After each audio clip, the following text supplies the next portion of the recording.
as a man, the only time you should have flip-flops on is at the beach. Because why the fuck do you have your toes out in the middle of the Cheesecake Factory? Women already go through so much. We shouldn't have to see your toes.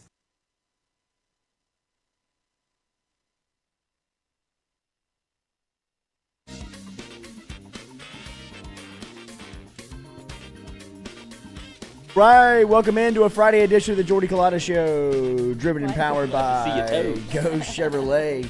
Always here, we appreciate our friends, GEAUX, Chevrolet.com. Get in touch with them online if you need to shop all the inventory. You can look at the used cars, of course, over on Go Express Auto Sales in the corner of Florida Boulevard and Sherwood Forest, and brand new cars out in Laplace. Good Friday morning to you. Thank you for starting your day here with us. Make sure you hit that like button, share button, comment button as we get going here on this last day of the working week. The Carpool Queen is here. Lloyd is here. Stewie is here on a Friday. We're going to talk to Greg Brooks, another transfer from Arkansas and Louisiana native, going to be here at 8 a.m. this morning. Then at 7:30 this morning, we're going to talk to Shea Dixon. Shea's going to come through here and talk a little recruiting and give us some updates here as LSU moves into preparation for Week 1 versus Florida State.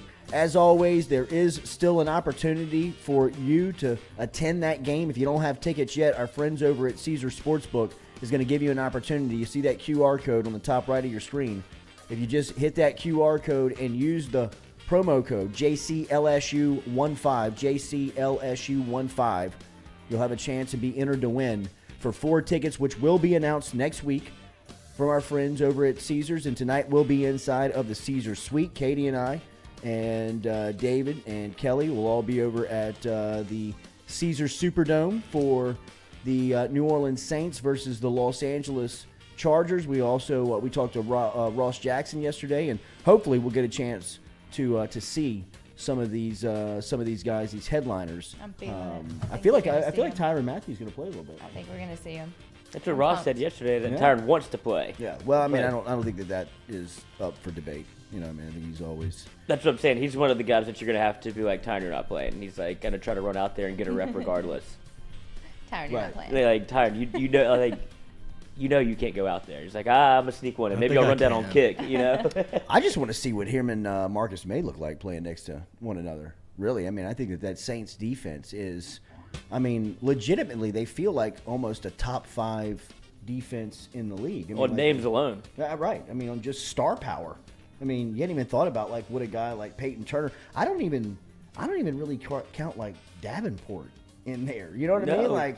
And Dennis Allen said that Marcus Davenport, when healthy, he said this a couple of weeks ago, said he's the best player on the team. Like, he's the best player on defense when he's healthy. So, I mean, you know, you add Tyrann Mathieu, you add Marcus May, you bring in, a healthy, hopefully, Marcus Davenport, Peyton Turner, second year. I mean, I kind of consider him to be a rookie, too. I mean, after last year's lack of production, I mean, he was battling injury. He I think he showed some flashes. Yeah, he has been hurt during camp. But, I mean, at the beginning of camp, I think he was one of the early stories of a guy that was going to see time. So probably won't see a lot of, starters or some of the headliners, but I feel like we'll see. We'll get a little taste. Yeah, I think that we'll get a view of them. Yeah. 4 quarters of Ian Book are in for a night. Be doing a lot of networking, hungry, so a lot of socializing. We're gonna definitely be checking out those new suites.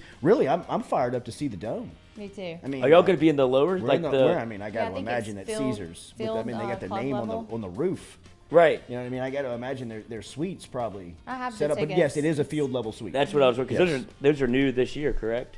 I think so. I don't think they had them last year. Yeah, that'll be cool. That's what I'm saying. I can't wait to go into that. I think the dome specifically was not allowed to host the first couple of weeks of preseason games because they were trying to they were on a time crunch to get the construction done. They're working now. Oh, they're working 24-hour day. They're working 24-hour shifts. I think they were working like 2 12-hour shift crews where they were working like 24 hours a day over in that thing.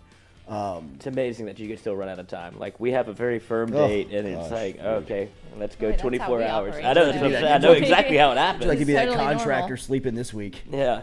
Just like, Jesus, man. Guy's probably like that sleepwalker on one of the Dales over there. One of the Dales. But I mean, I can't wait to see the Dome.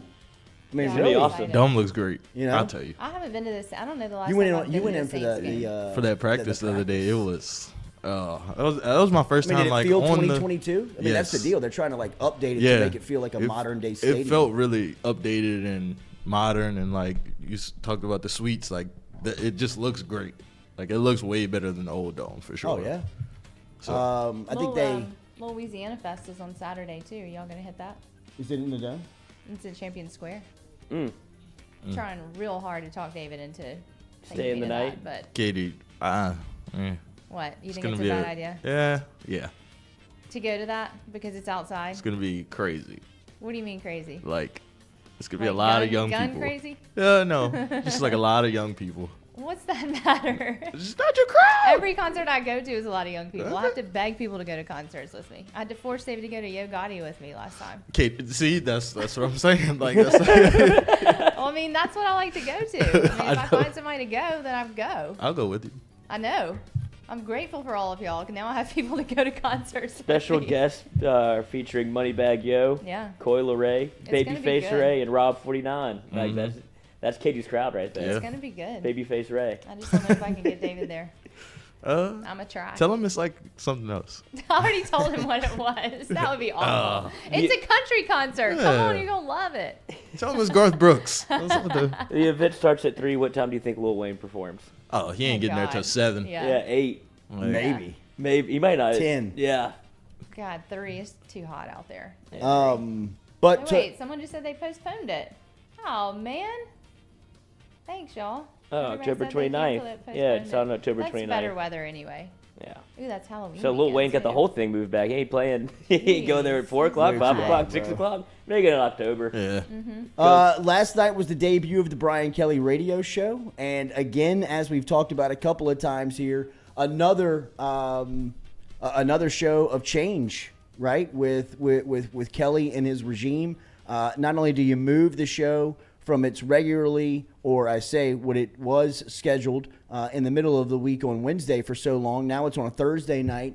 And as you got the taste last night, no questions, no live questions. The death of the evil twins. Wait, As what? last night, What the does that mean? reign of these fans that would show up to TJ Ribs, which hosts all of the coaches' show. I think it's women's basketball, baseball, basketball, and football that do their coaches' show from TJ Ribs, and the Evil Twins is what they were called. Who are the I don't know. Evil I don't even know Twins? their names. I don't know their names. These Jacques are people Jacques that would Doucette show would up? Jacques would definitely know their name. And These are people that would come for maybe questions? maybe somebody of the maybe somebody in the chat would know who they are. And let me just say this for the record. But by no means am I telling anybody how to control their fandom, about how to Live your life. how to support your team. You do with it however you want. But the Evil Twins, bro. Those are some creepy dudes. That's a weird section That of was some fandom, creepy Coach. stuff. So they would show up to coaches' shows, and they were like, I don't All know. the shows? They would show up Any to all show? of them. This was their All time of to them. shine. All Like of them. Coach's show was the Evil Twin show. They showed up and you knew they were going to speak, probably like keynote speaker essentially at these coaches shows. Like this is, I don't want to say a shot across the bow, but this is Brian Kelly putting his foot down on. They definitely brought this up when No, they this mentioned. is Ogeron last year calling out a fan on the radio. You're saying right. That, I mean, I think that the LSU marketing department, along with Brian Kelly, showing up saying, "How do y'all do stuff? Yeah. Like, what do y'all do? Like, y'all take what live? No, we're not doing that. No. You know what I mean? And I'm sure somebody with LSU PR, after the head coach threatened to kill somebody on the radio show last year, probably said out loud, maybe we should consider killing the live segment of questions. Hold up. Let me answer this question. But not only did that happen, but then you had the call-in debacle with like something about the sister. Well, that's where he went. Yeah, I know that's what I'm saying, but that's where that's where it started because you're taking people to kill people. You got 18-year-olds working the boards, letting anybody through because you're just like, I don't know, here you go, you got 4 calls, here, take them. Like Come on through. Yeah, Chris Blair, you handle this. Yeah, right. And then that Let's get back to football. It's on the board. But I mean, that's how it all started because calls were able to get through, and then you have your coach doubling back down on. Well, I got a fishing hole for you. You're like, okay, then let's go to break. Break. I got a sister for you. I got a fishing hole for you. Infidelity guys murder. Would just show up and sit there. So they would ask show questions? up, and I guarantee you they still go to the shows. Yeah. Like I would put Why wouldn't they? I would put my life on it that Okay. they're still at these shows. For betting, brought to you by Caesars. Jordy's life, $1,500 risk. Good odds. Good odds. But they would show up and they would come with like this. They would pull the paper out of the front pocket. They're They ready. would go into like just like a poem that they had worked on about the week's opponent, like working in. A real poem? You're serious? It was like a diatribe. It was like a kindergartner's Yeah. tale. Right, exactly. I mean, it was a was- story. It was fiction. It was Who are these people? cringy at It, best. yeah. You know what I mean? Like it was. A lot of head and hands. It whenever was this the would happen. essence of a college football head coach's radio show. Okay. You know what I mean? Like, Yeah.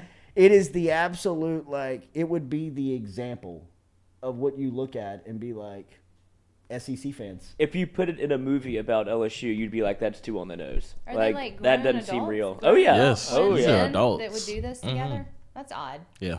Wait, say it again? Like grown adult twins that would do this together. That's odd.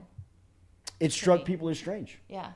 So, like I said, a lot of head and hand whenever it would happen. You Yeah. kind of be like, "Oh." Or just looking away, a lot of head to the phone, you know Yeah. what I mean? Just kind of. A lot of Yeah. forks clinking. Jesus. Right. Yeah, right. You just hear people eat. Right. Yeah, it strikes me as weird. Yeah. Yeah. That's weird. That's weird. But no more questions. No more live questions. That's not fun. Which I kind of, it's not. But as far as it goes, that's where, if I was a coach, that's where I would be. Like, Same. I'm not sitting here for an hour. Hey, Brian, who's going to be the quarterback? Right. Yeah. Right. You got that for Talking 2 to- hours straight. Talking to Blair and Beaumont, you know what I mean? Just, we love you.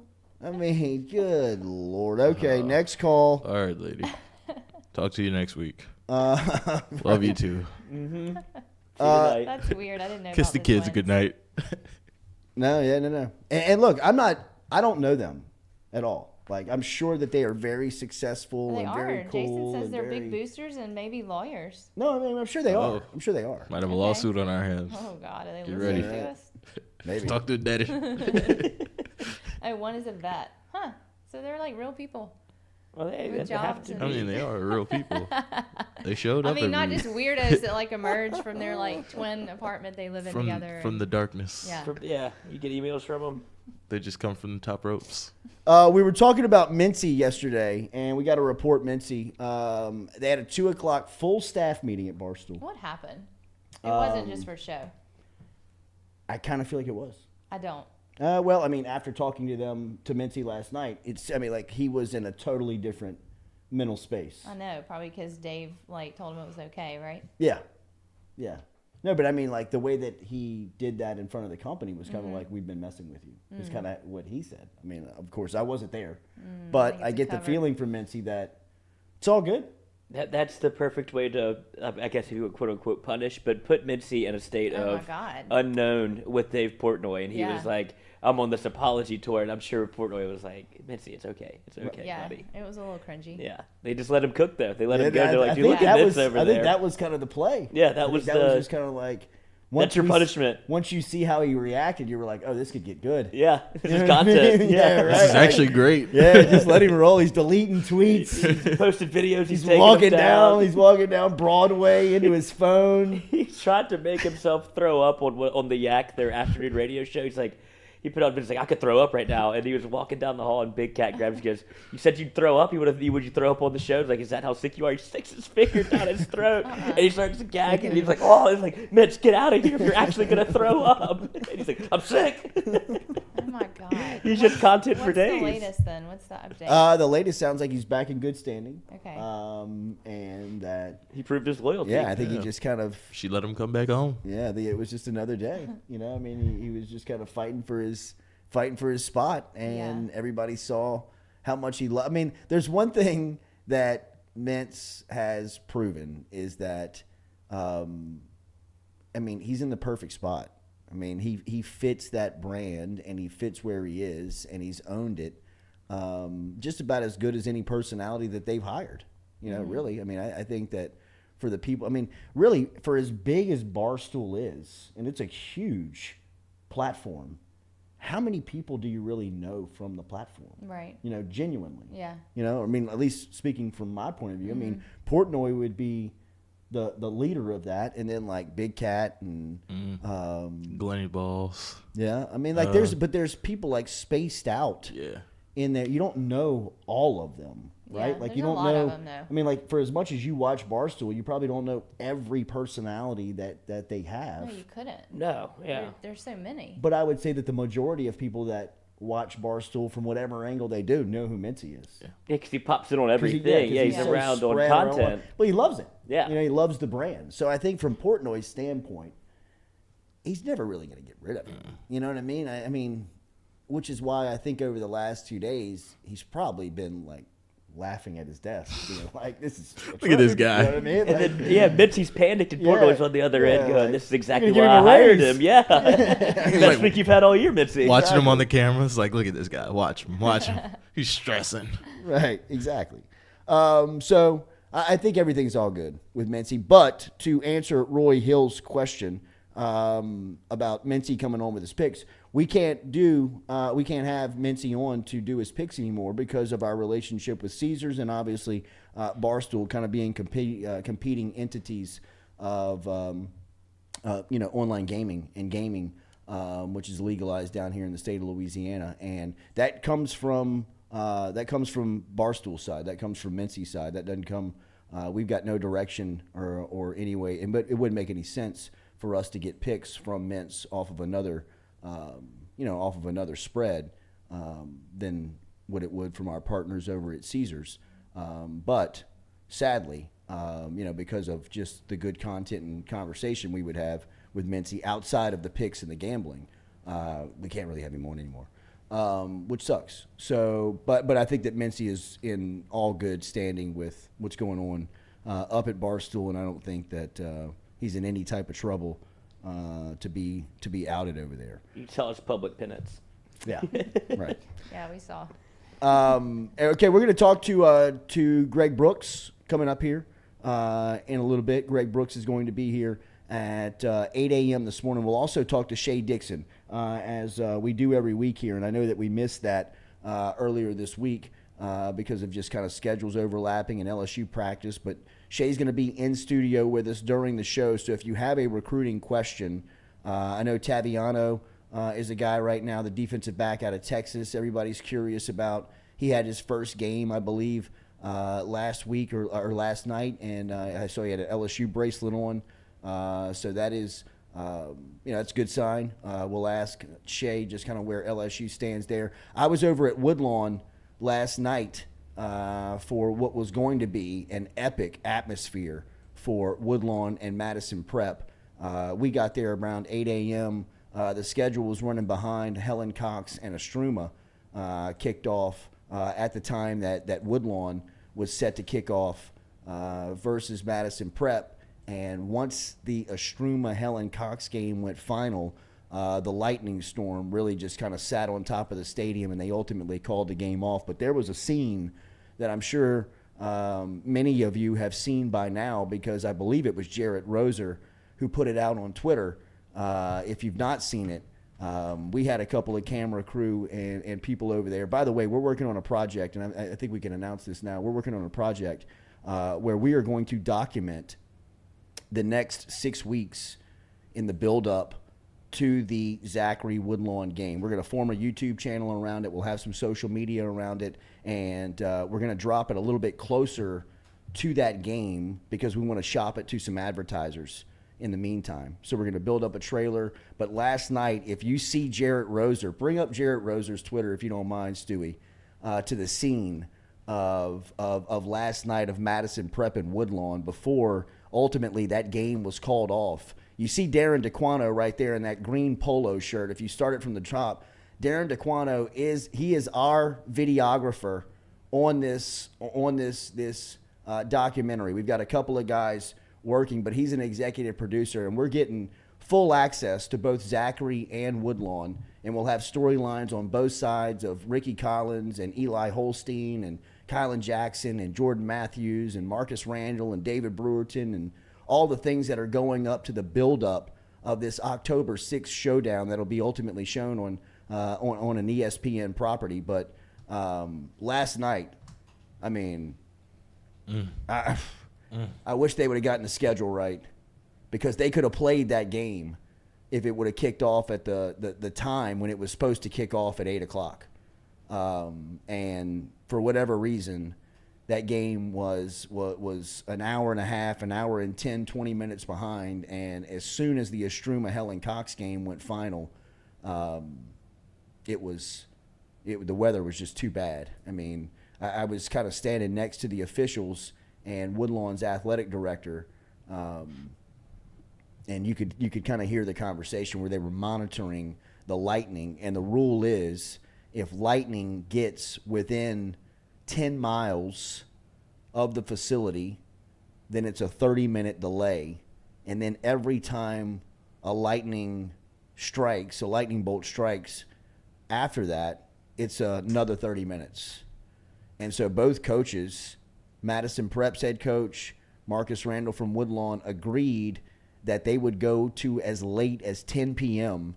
to kick the game off. Mind you, it was already 9 when they were standing there on the track getting ready to take the field. But they agreed to go until 10 o'clock, and then the lightning just kind of sat on top of the stadium, and it was called off pretty quick. But it's going to be interesting to see how this. I mean, that would have been a really good test for both sides to play that game.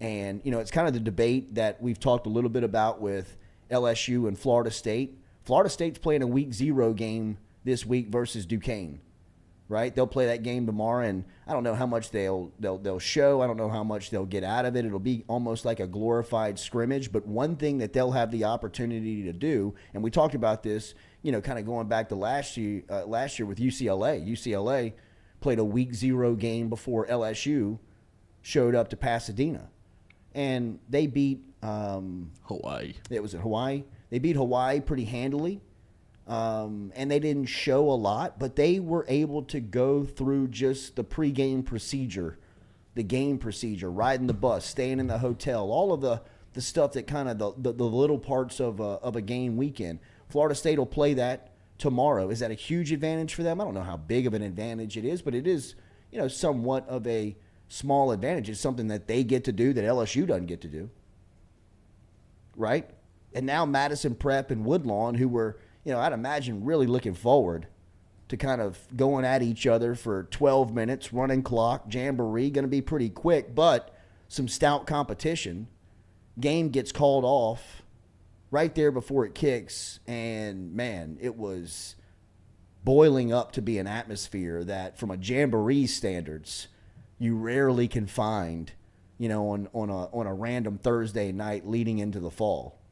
Like I said, I mean, just having an opportunity to be there, it was an electric environment, or at least it was getting to be an electric environment.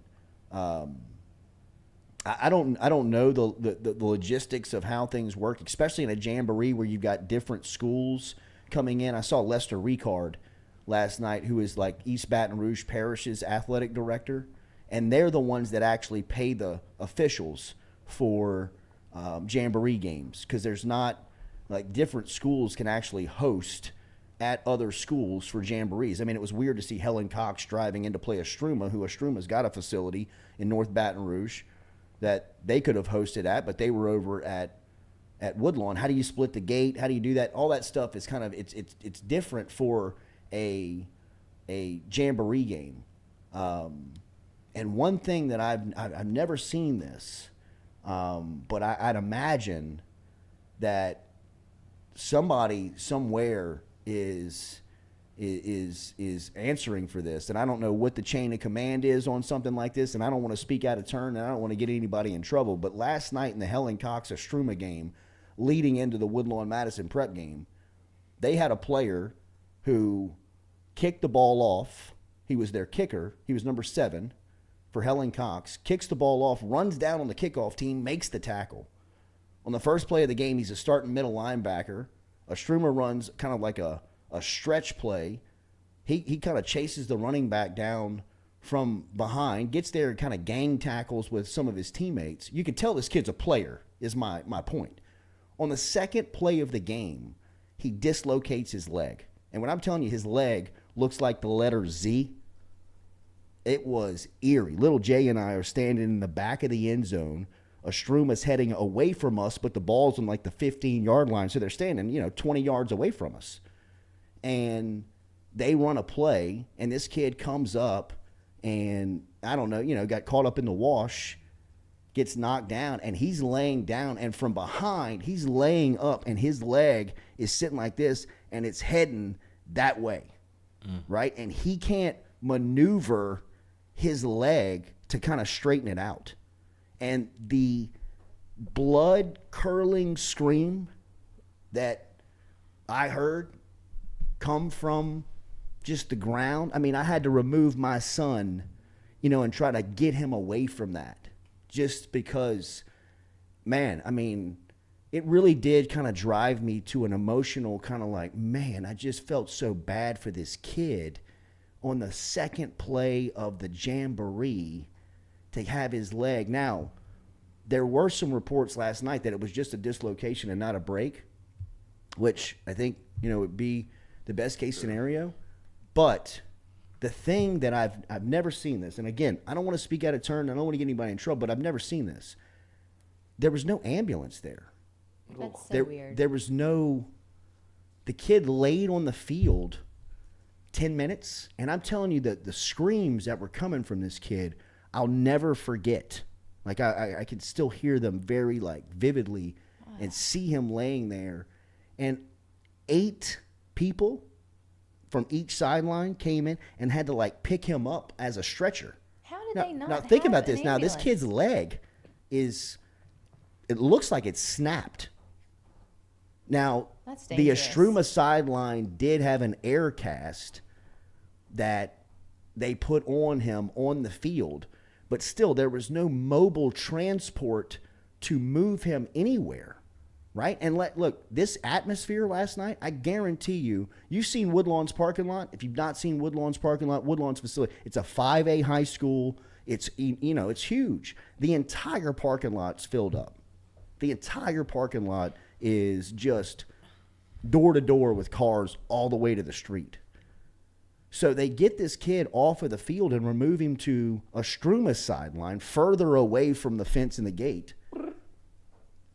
And he sits there for, I'm being concerned, I don't want to over exaggerate. He sat there for 20 minutes, 25 minutes. His leg just in shock. hanging. Just waiting for medical attention. To me, that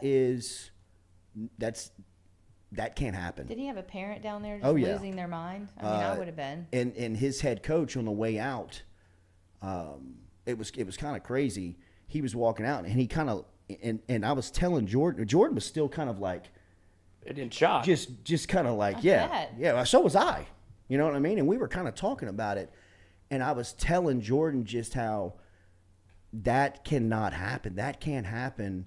Having a game kick off without medical personnel present. That has to be a checklist item. Mm-hmm. We're not kicking this game off until they have medical personnel here, because if you don't, I'd imagine that's the type of stuff that happens. On the second play of the game, one of the best players on the field snaps his leg in half. Don't you have to have medical I would personnel think there? so. I thought you did. I would think so. That's why I believe that somewhere Someone's in along the trouble. chain of command, something Yeah. fell through and somebody's in trouble. Now, Yeah. I'm not, again, like, I don't know how the Jamboree works.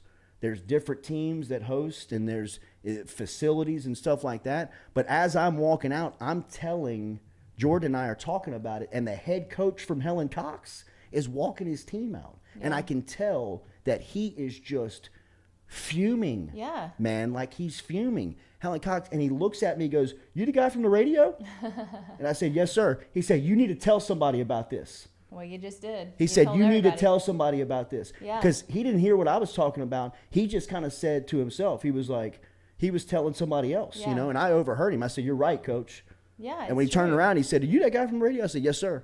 He said, "You need to tell somebody about this." He said, "I mean, it was nuts. Mm-hmm. You know, it was crazy. It was bad. crazy that I had never seen that." And again, man, I don't know where, chain of command, procedure, all that stuff, how it works. But I just know that in a competition at that level, there has to be medical personnel on the premises before the game even starts. Mm-hmm. Before the issue became that once the ambulance and the first responders tried to get there, they're now trying to maze and worm their way through a crowded parking lot. And the kid is on the other side of the stadium when the medical personnel gets there. Like, they walk in, they're like, "Where is he?" And everybody's like, "He's over there." They're like, "Where?" They're like, "Way over there." It's bad. Walk through all these people and get to the game. I mean, like, bad. so, like, the first medical responders go over there, assess the scene, then they have to go back and get the stretcher and bring it. Like, once they even show up, it's still 15 minutes. And look, man, what they do saves lives. Then You gotta know, ride and the you have to ambulance. have those people. It was just, I've always been under the assumption that, I mean, you see Acadian ambulance at every high Every school game. game. Yeah. I would say, And I always thought that you couldn't kick a game off Right. right. unless, it. like, you got And the- thumbs up that they're Yeah. here. Because they're 50 feet off the field. Like, Always. they drive on the track. If we Always. have a track, and they like, park on kinda the hill. in the corner, Yeah. where they think can just that's a open the rule. gate And get in. and, Yeah. and wheel Yeah. that car in and pick somebody up. Like, as he's laying on the ground, I'm thinking, like, where's the cart? ambulance? Yeah. Like, where's the cart to get him up? Like, and what when if it would have been worse? What if it would have been something Shit, Katie, I don't know how much life-threatening, not worse just a it- broken you know, I bone? mean, it though? was- I Katie, mean, I what if he mean- would have been knocked out? I Yeah. mean, it could have been worse. And then Spell there's song. no. Well, that's what. EMS Yeah, there. that's what the trainer's for. You get knocked out, you get back up, get in the game.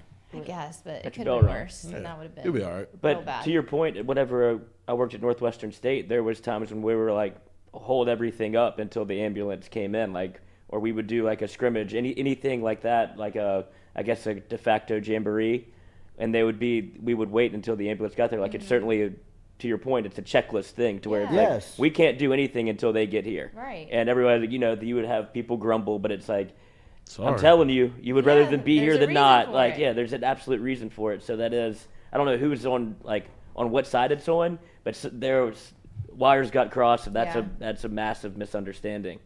Ace Jordan, where is Shea? Shea is walking in the door. When we come back, we'll have Shea Dixon with us here from In Between Jobs. I was in about the- to say, what are you going to say? He's from? independent right now. Oh, they gave us my the dog. Good to evil see you. twins names too, Katie. Hey. in the chat. We'll be right back I with the saw Jordy that. Culotta Show, driven and powered by Go Chevrolet. Shea Dixon.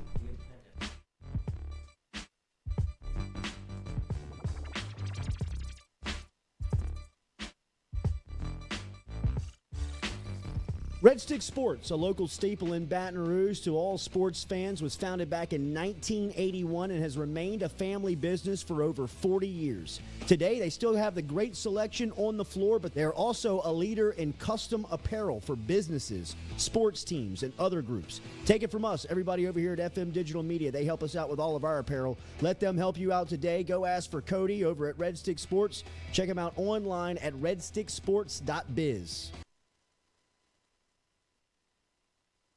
I was embarrassed about my smile. Are you unhappy at yours? Do you not smile back at yourself? I called my friend, Dr. Spillers, over at Johnson Spillers. He fixed my smile, and now everywhere I go, people are complimenting it after the work that Dr. Spillers and the staff did to my mouth. They can do it to yours. Get in touch with them. JohnsonSpillers.com. 2 locations, one in Gonzales, one in Baton Rouge. Easy to find them, JohnsonSpillers.com.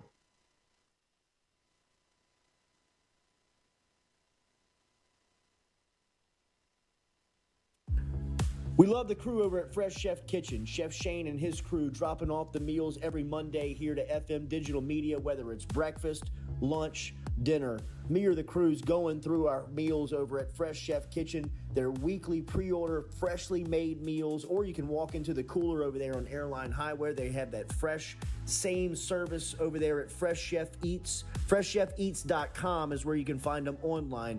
Fresh Chef Kitchen. Tell them you heard it right here on the Jordy Culotta Show.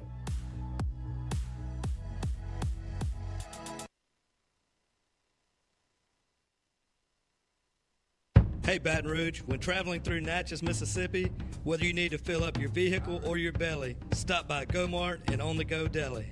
Go-Mart has clean restrooms, community coffee, an awesome beer cave, and a great selection of anything you might need on your trip. So stop by Go-Mart at 4 Sergeant Prentice Drive as you're entering Natchez on the left, and visit Tom and Wright Granning and their awesome team at Go-Mart. We've seen the BK takeover stuff from LSU and social media, and really in his short time in Baton Rouge, there's been a lot of people embracing his approach to building this roster. What's it like to recruit alongside him? Oh, it's been great. Coach has been awesome to me because he lets me be myself when it comes to recruiting, when it comes to coaching. He lets his coaches coach. He lets his coaches recruit. So I have no complaints on that end. And when I need him to get in touch with a kid, he's there for me. The communication line has been great. He's just been nothing but supportive. But this opportunity was different. You have a chance to come to a place with unbelievable tradition, work for the winningest head coach in college football. Just be at a state. I've never been at a state where football's king, and if you just dominate your state, you're going to get some of the best players that there are. Sure. Yeah, so I think, getting through spring, I mean, most of it was obviously just installing the offense. And I think all 4 guys really made some strides in terms of that and showed a lot of positives. Obviously, which, you guys get to talk about all the time. So you guys, Sure. But all 4 have done a great job. They did. I think they really did a really nice job in spring of taking strides forward individually, and everybody's different in terms of what they need to get better at and what they need to show. And then move it into summer, and I love the way they're working right now in the weight room for Coach Flint.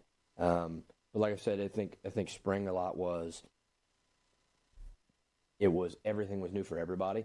So especially at the beginning, there wasn't as much evaluation, say the first few days, get into the flow, and then I think we got some good opportunities for some guys to get some reps, and I think everybody showed some positive.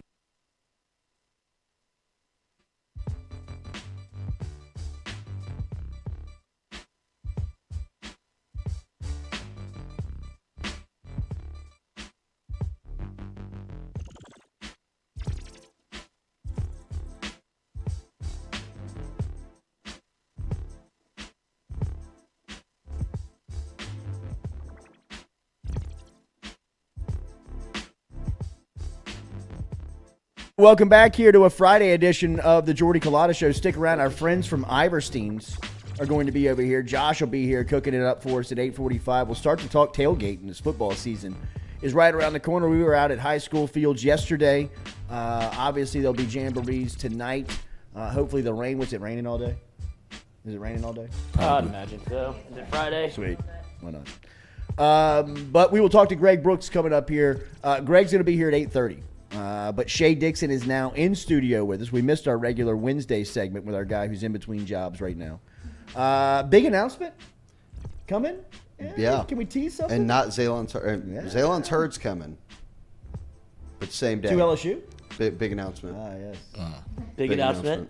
Big You're announcement. sharing a commitment day? I'm done. Both Not Shea working. Dixon and Zalance Hurd will be making their announcements on September 1st. Who are you most anticipating? Put it on the poll. Yeah. Southern What's the hats on the table? Southern Eyes Center poll question of the day. Who are you most exciting about September 1st announcement? Shea Dixon or Zalance Hurd? As you heard it here first. Shea will have a couple of hats on the table. I'm sure this recruiting period has been very intense for you, Shea. Are you in a dead period too right now? Have you made your choice? As the friends and family, do they know where you're going? Yes. Oh, wow. Yeah. I'm I'm in that stage where all the crystal balls are sitting in the right spot. I think my moment's going to be spoiled. Phone still ringing? Phone's still ringing. Phone's still ringing. They're not giving up. Nobody. Not until the end. A lot of tampering. Yeah. You saying a lot of, I'm going to pray about it. Oh, yeah. I can't wait to get the post Shea wrap up after we make the announcement on September 1st. So just a little time left for our guy, the independent, in between jobs here, who's been so kind to us over here during this time period. All right, Shea, so they're going into the season, man. They've done some really good work, LSU has, as far as recruiting has gone. Lance Hurd, let's start there. It feels like he's going to be the next big announcement in the state. Where is he trending with that announcement just less than a week away? I mean, pretty much every crystal ball type pick that you look at is sitting on LSU. And I've said all summer that if I had a pick in, it would be on the Tigers. Let's see what he is right now. He's ranked, at least it's the highest that he's ranked with any of the 4 major recruiting services that are ranking these guys, is on 3 as him as the number 2 player in the state behind Arch Manning.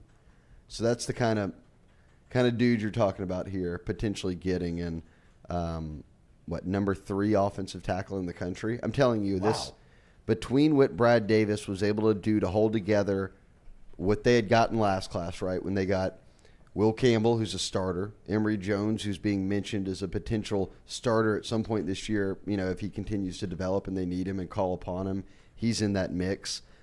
Fitzgerald West, a backup center, and then Bo Borderline has come in looking completely different than he did in high school, and he's an offensive tackle. So you had 4 guys there, but they've built on that with a really nice run. We saw them get Paul Mabenga out of Georgia, but Lance Hurd is big time. Tyree Adams is the number 5 player in the state. Coach, and how impressive. The number 10 offensive tackle in the country. I'm telling you, people aren't talking about Tyree Adams enough. I mean, you get Tyree Adams and Hurd, your 1-2 punch at offensive just by the rankings definition alone, you'd have the number 3 and number 10 offensive tackles in the country. Wow.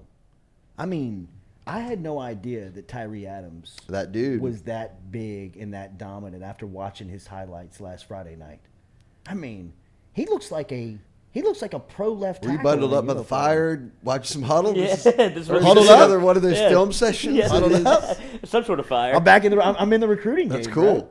So you liked him. He's a beast. I'm telling you. I just didn't know he was that big. I didn't know he was that physical. Georgia, Bama, all these other teams were trying to get a foot in the door and trying to swing that one their way. I mean, that was a big pickup for LSU.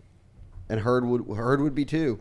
Never hurts to get into Neville and St. Aug, does it? Wow. I mean, Neville's offensive line. And then Will Campbell's younger brother is the starting center.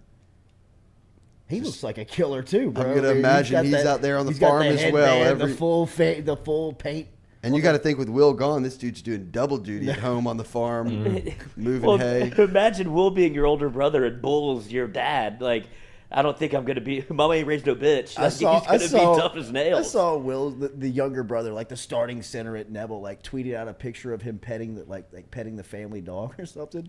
And Will, like, quote tweeted it, said, who told you could touch the dog? That boy don't know how to take care of no dogs. Still policing him from, like, Baton Rouge, poor kid. We only pet the dogs for 30 seconds here.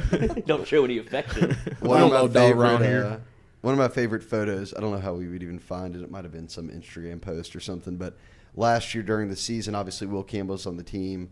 Lance Hurd is on the team. And they're your bookend tackles, right? And A.J. Allen was the running back. He went to Nebraska. I think he had been committed to TCU. I think he ended up at Nebraska. But he was running for, he's really talented, but running for 300 yards a game because those two are out there.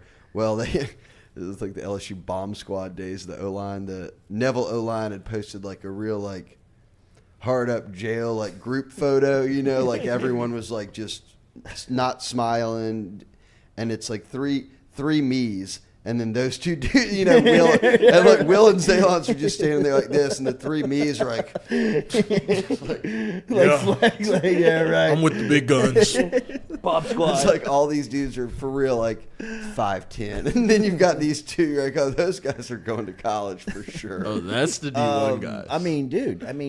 To think about what LSU's offensive line potentially could look like in 2 years. I mean, you're thinking right now, Will Campbell Lord. and Emory Emory Jones Jones could for be sure. pieces that you're using for 3 years. And I mean, I've heard really good stuff about Fitzgerald West. They need a center, and he's kind of the guy who converted to become a true center. So if he develops, like I said, borderline, and then you're bringing in this group, and if you add Hurd, that's huge. If you add more, that's even better. We know that they've been trending with other guys. So yeah, kudos to Brad Davis. And I think with Brian Kelly at the helm, Brad Davis, your O-line worries, at least in terms of getting guys in there, is handled. And then you would hope that the development side is taken care of, given, look, Brad Davis has been around the game a long time. He knows how to develop offensive linemen. Kelly's got a proven track record of it as a head coach with offensive linemen. If I'm an LSU fan, that's one position I'm thrilled about what it means for the future in this new regime. If they get Hurd, would that close the book on this class? No, DJ Chester is out there out of Georgia. There's TJ Shanahan still being mentioned as a guy. Kind of them and A&M have been battling. So there are others, and the evaluation process is ongoing. But if you got Hurd, that's 3. You'd want more. You want 4 or 5. So there'll be a couple more. Will Joseph asks, #AskShay, thoughts on Ethan Fields of Dutchtown, an offensive lineman if LSU's looking. That's one I would say that is like a senior year eval. You check him out, see how he looks. I'm pretty sure is he committed to Purdue right now? Purdue. So he committed to Purdue kind of at the end of the summer. So he'd be one that I would say people are, not just LSU, but other schools are monitoring to see, okay, if this kid looks the part, you make a move on him. So LSU's got a top 5 class going into the season, 5 or 6. 5. How do you like their spot? How do you like the ranking? Where are they in recruiting right now from just the timeline aspect of this? Yeah, love it. I mean, again, on July 1st, they were ranked 50th, and they had like 4 commits. And it was kind of we're pressing the panic button, or at least saying, hey, look, this has got to change. You can't stay on this course. And boom, boom, boom. I think at this point they averaged between July 1st and now, it's like a commit every probably 4 days, 5 days, and high-level guys, and both in Louisiana and popping some national guys that are really good. And I've talked to people outside of LSU over in different camps, Georgia, Bama, wherever it might be, and they're saying LSU's putting together nice little class over there, year one picking right up. And I think the product on the field, I've always said, is like kids don't care if you're undefeated or you lost 2 or 3 games. Like in high school, you lose games. You're not going into a situation where you're like, oh, they lost this weekend, I'm out. Like, so struggles this year, or at least, if you go 8-4 or whatever it might be, recruiting momentum will continue to pick up. That won't deter it. So unless they fall apart on the field, I don't see a path where they don't stay in the top 5, because they've got guys they continue to knock down dominoes with. One of the questions that everybody asks in recruiting is rankings, how these things work. And Reed DeSalvo asks, #AskShay. Shay, how does Mason Taylor get overlooked by recruiting services? 3-star composite, family pedigree, played in a national power program, size, mobility. Why underrated? I think, one thing you have to remember, too, is with, like, these rankings, when, like, a high 3-star is considered, like, if you look at the definition, is considered, like, a 2 to 3 year contributor at a college with NFL potential. So, like, that's not a knock. It's not much different than being kind of a low 4-star type of guy. Let me look at what everybody had him ranked. Shout out, okay, 63 tight end, 28 tight end, 50 tight end. Rivals had him as the number 7 tight end in the country. Wow. So there were people out there that kind of took a lot of that into consideration with what he's mentioning and said, hey, look, we think this guy's the real deal. He played at a big-time high school. Obviously, I'm one who loves the bloodlines thing. Like, I think that does matter in a big way. And what bloodlines, right. And his mom, I mean, they've got, it's like the Jake Johnson, Max Johnson family tree. Right. It's like everybody's playing sports, everybody's at a high level, and now you're there. I think right now we're probably in a little bit of that. I like Mason Taylor a lot. I don't know. He could end up a first-round draft pick. I have no idea. I think we're probably falling a little bit into he looks good out there. Yeah, because you don't have any tight ends on the team. There's nobody else out. Cole Taylor is a junior now. He's your only other scholarship player. So the need for him and him coming in and actually being ready, I think kind of makes people think, oh, damn, this is nice pickup. And I agree, because they had kind of hit a snake eyes moment there in the Gilbert, Jake Johnson, Jalen Sheed, who signed and stayed a day on campus and moved back home. Like, that wrecked them at tight end. So my man Nick Storrs comes out of retirement. Yeah, You know, right. Mashburn and them are having to raise their level in another year of playing. But, I think getting Mason Taylor was big. And, again, kudos, rivals with the 4-star and high ranking. And right now they seem to like him a lot. Chili wants an update on Bravion Rogers.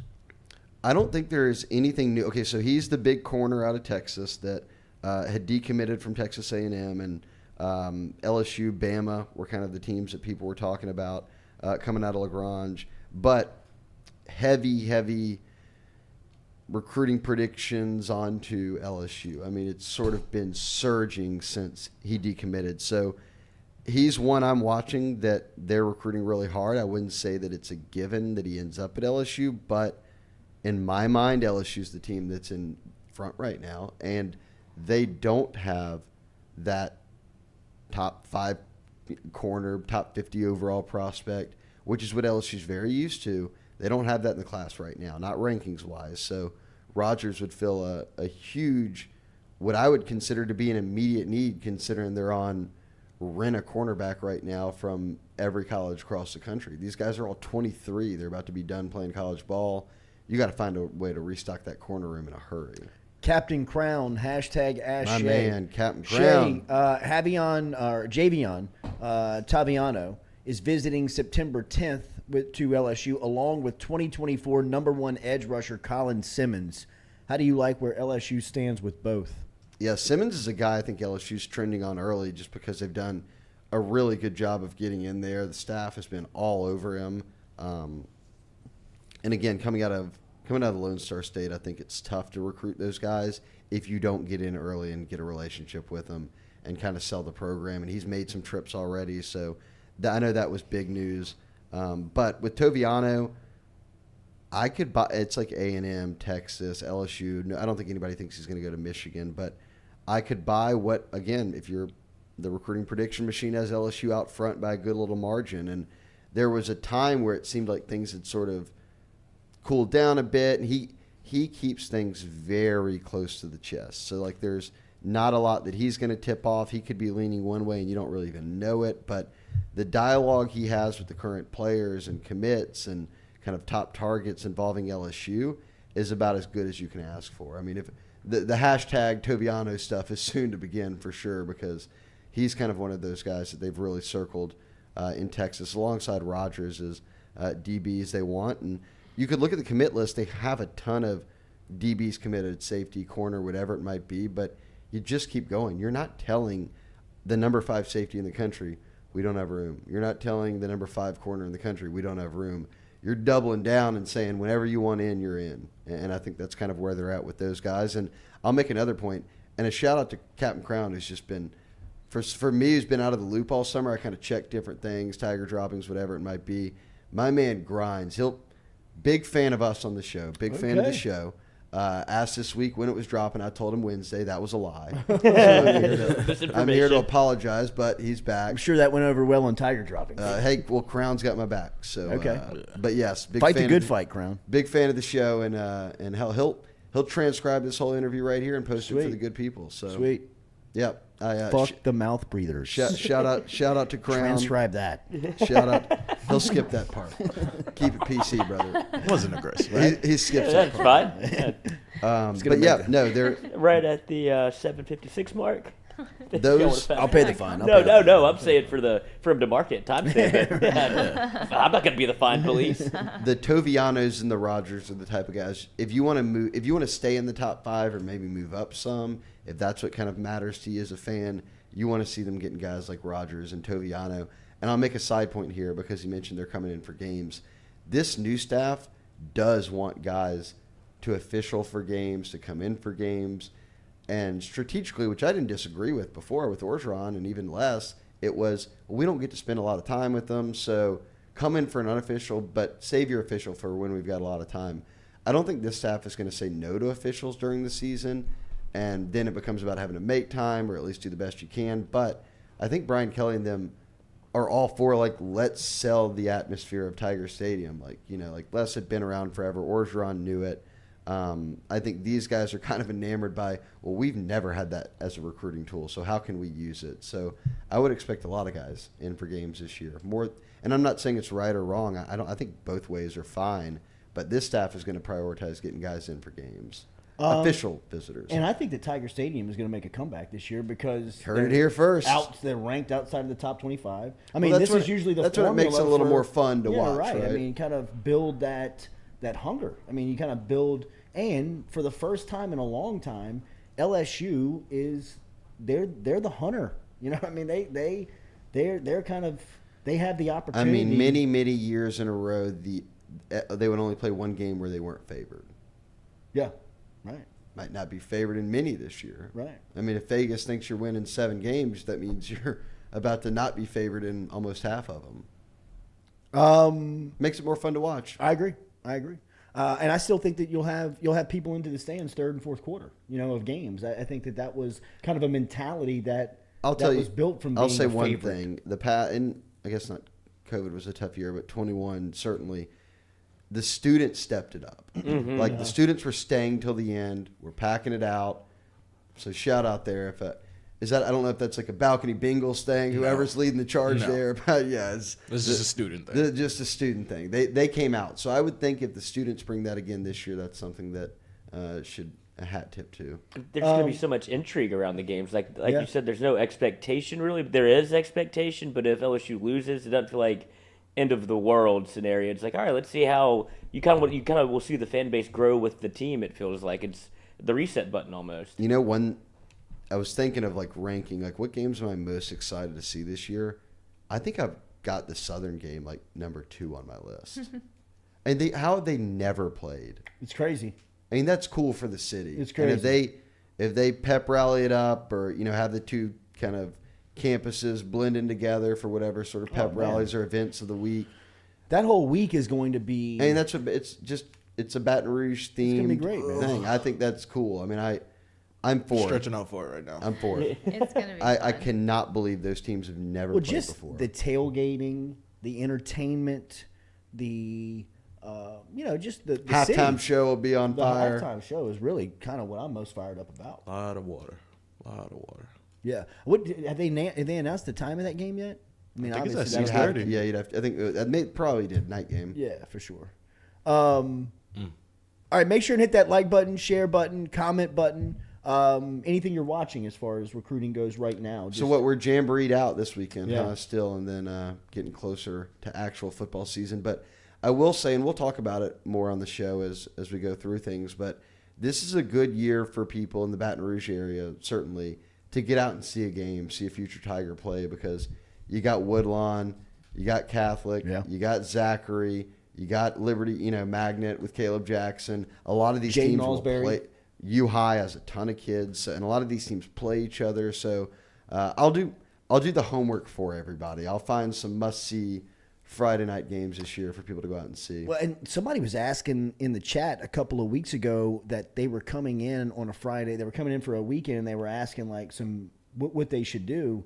And I asked if they were a sports fan, and I said that. Like, if you're into recruiting and you're coming in from out of town for a home LSU game, odds are there's a 4 or 5 star playing in the city. 100%. I mean, whether it's Ricky Collins, Eli Holstein, Jaden Alsbury, Shelton Sampson, Caleb Jackson. Kylan Jackson. Kylan Jackson. I mean, it's just there are marquee players all over Baton Rouge and South Louisiana right now that, I mean, I'm telling you, that atmosphere before it kicked off last night, it didn't have a chance to kick off because of the weather. Before it kicked off. But I'm telling you, Never did you kicked see off. Madison Prep and Woodlawn like they were on the track, like squaring off at each other and kind of going back and forth? And I mean, talking about a jamboree, And by the way, I mean, Madison Prep's got a couple of dogs that walk out and lead them off the bus that you're like, who is that? That's when the guys who were like, Coach, we getting rained out? Yeah, it looks like it. And then they're like, okay. Then I'm a really buck up because I don't have to get out on the field and get run over. I'm going to say something right now. That just means football season's almost. It is, bro. It's here. I mean, week 0. They had football last night. Florida State and Duquesne. Zachary and LCA play tonight. I think it's a jamboree, but it's a couple of big time boys right there. That's what I love about these programs too around Baton Rouge. Oh, they don't play. They'll play everybody. They're not scared of anybody. Nah. LCA too. Woodlawn's roster. Woodlawn's schedule. Zachary's schedule. Catholic High schedule. All these teams go and play everybody, and they don't even play like in-state teams. They'll go play people nationally. Yeah, I think St. Aug, they might be in St. Oregon right now. St. Aug's up in Oregon. Yeah. Nike like kickoff classic. I want to say. Yeah, that's what they were asking Tyrann Matthew about. What was my prep school? The fake one. Oh gosh. Bishop Gorman? No, it's school. Yeah, that. No. Shit. It's Saint something. Don't make me get it before y'all do. Scotlandville too's good. We ain't talking about Scotlandville. Bishop Sycamore. I got the Bishop. Get half credit, Coach. Throw him on the schedule. Bishop Sycamore. Coach has a warrant. They got on ESPN. St. Aug? Oh, no. I know Bishop Respect the Sycamore, grind. I respect it. It gets IMG Academy. Everybody's talking about Nicholas Harbor. Golly. Is there any update there? No, because we talked about what the Tennessee game is what he's coming in for. No date set. I think he just said another official visit. I thought I had read that this past week. It was LSU and somebody else. I'll tell you that right Michigan? now. It may. Okay, he's got two Maryland? more set. Maryland, that Maryland. might be it. No, he hadn't locked in Maryland yet, but I do think he'll go there because that's kind of like his home state team. South Carolina, September 17th. Michigan, September 23rd. LSU, October 7th. So you're already back in those teams, which is, it can be a good thing if you get kind of the final say at him. But we're talking about a guy coming out of D.C. who 6'5", 225, number one athlete in the country, 5-star. The kid he is freaking, bro. 27-2 in the 200. Kid who's running 10 threes and 27s. Freak. Miles Garrett. We're talking Clowney, Garrett levels of just. Imagine you go out there for the 200 and you see him and you're like, oh, I'm about to beat this cat. Like, he's too big. What if you break the huddle and you're a tackle and see him on the line of scrimmage? Now he wants to play offense because of his speed. Sweet. And he wants Let to him be do able it. to, yeah, that's, why not? Little Running tight on a end. jet sweep. Little tight end, he says. Yeah, he'd be a great tight end. Let's see 10-2 in the open field. Hand up. Jesus, man. Hit that down the seam. All right, Shea D, I know you got to run, bro. You got big things on the horizon here. Huge announcement coming next week. Here we go. For the scouting report, clicking through, the offensive comp for him would be a Darren Waller. So if he wants to be a tight end, you're a Darren Waller. If you want to be a D lineman, you're a Miles Garrett type. Darren Waller just playing in Josh McDaniels' system now, who made Gronk in the tight end position revolutionary in the NFL. Waller's about to have a huge year, bro. That's because they're and then they got Devonta Adams outside of him. You're leaving it out. Someone's got to guard Foster. Moreau, bro. Somebody better guard Hunter Renfrow. When Foster takes all that attention over there, Waller eats. Yeah, that's right. Got to double team one of them. Yeah, you got to make a choice. Got to make a choice. All right, Shea D, congratulations on the announcement and the decision that's already been made. We're going to try and make that decision live here, if you don't mind. that requires moving no video equipment anywhere. Yeah, exactly. Sweet. Do it right here. Yeah. You have internet? Yeah, we got internet. We got internet. I can bring do that. the hats. I could do that. We're going to crystal ball going in. Herd has a time set. It's like at night, I'm sure. Me, no. I just wake up. Are y'all ready? I think sure, come on over. They're going to call me. Are you working yet? What are you doing? Is it your first day? No, I'm setting up my announcement. Can I call you back? Yeah. I'm on the air. Got to announce first. I got to sign the papers fast. You want to carry this live? I can get you the link. Can my parents come? Oh, this guy's a diva. I'm going to cry and hug my mom for 30 minutes. Yeah. And we'll keep it all. Do you have a highlight tape? We don't play those. Yeah, can't play those. Yeah, we can't play the film. Yeah, I don't videos out. Could you imagine if you put one out? You just on the sideline writing a pen, type in. Him taking pictures. We should make a video. We should make a video. I think my iPhone's probably made a video of, they make the memories of you. It's just me doing random things. And you have the lull and then the comeback. You have you at home just like doing a little gardening, smoking a cig. Like wasting the time, taking the dogs out. I think I'm going. Yeah. Back in the game. Undo the robe. Yeah. He's naked. I'm staying retired. I'm going OnlyFans. Yeah. Ooh. Feet Finder. Feet Finder. I think I've worked for enough different companies that I can bring every hat out here. All right, Shea, we'll see you at Superior at some point today, bro. Okay, guys, I appreciate y'all having me on. Have fun. We got a little Greg Brooks. Yeah, Is that Greg it? Brooks. Starting nickel, huh? Real deal. Yeah. Be interested. What do you think on the quarterback, real quick, before I get you out of here? I think I 100% believe both are going to play, and I think Jaden probably starts. And here's where it is for me. He started 30-something games already. Like, it's crazy. Brian Kelly said it. I asked a question. Crazy. How can you tell Jaden Daniels has started 30-something games? He said, well, when he gets in there, everybody's calm. He runs the huddle. He calls out all the defense. It's game one. Don't send Garrett out into the Superdome. Absolutely. Making him try to be a hero. Let Garrett get his licks in this year as well. I don't know. Maybe I'm wrong, but I would think it would be Jaden. No, I'm with you. I'm with you on that. All right, Shea, have a great day. Have a great weekend. Follow him on Twitter at Shea Dixon. We'll be back with more of the Jordy Culotta Show, as we are always driven and powered by Go Chevrolet. And daily today, we're brought to you by Barker Brothers Plumbing and Works. Get in touch with Jude Barker and our friends over at Barker Brothers Plumbing and Works. Remember, no social media, no website. Call them at 225-776-2431. Mention the show, and they'll take 15% off. They are specialists in all works of plumbing, industrial, commercial, residential. They are number one and a number two business. 225-776-2431. Mention the Jordy Culotta Show.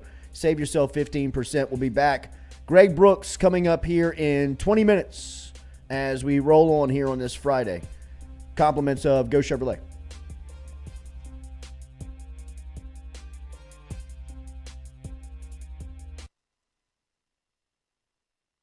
In a wreck, Gordon McKernan Injury Attorneys is ready to go to work for you. Come meet your team. I'm your intake specialist.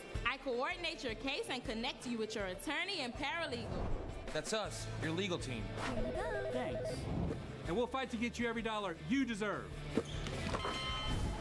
I'm your settlements and disbursement manager, and I'm here to get you paid on time. I'm attorney Gordon McKernan. Put our team to work today. Just call us. Get it done. Sports with it.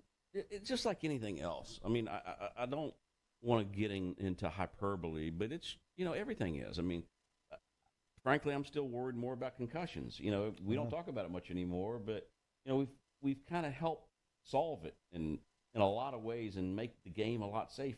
So anytime we have existential threats, which this one could or could not be, we just deal with it, and we will deal with it. It's just part of the game. And, I don't mind a lot of what's come out of this movement of doing more for the student athletes, but like anything else, it boomerangs a little too far, and you got to swing it back into what we do for the student athletes, and it's a hell of a lot, and I'm proud of that fact that we are leaders in doing that, but we're going to do it right. The Tiger Athletic Foundation and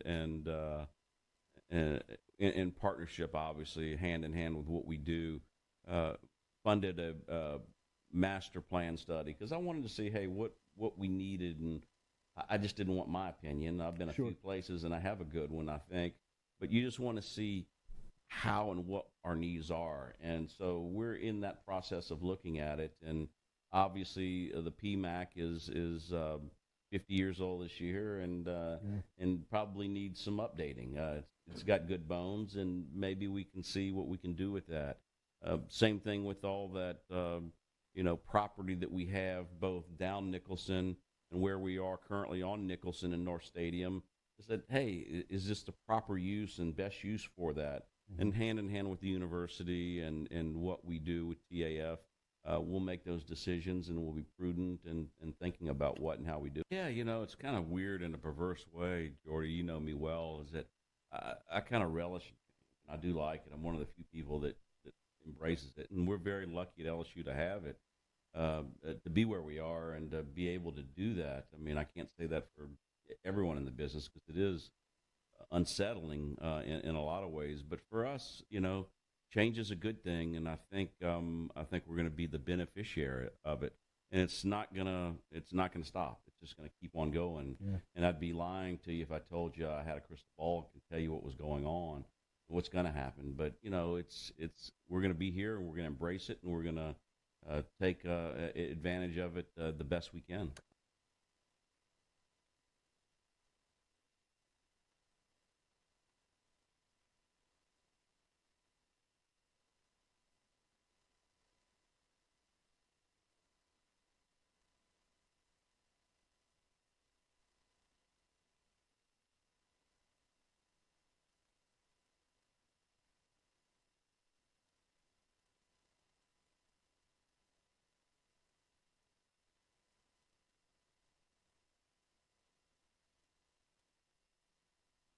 Do you suffer from chronic dehydration? Are you looking to improve your athletic performance and you need to get over and see our friends over at GoFlow IV? They're located on Jefferson Highway.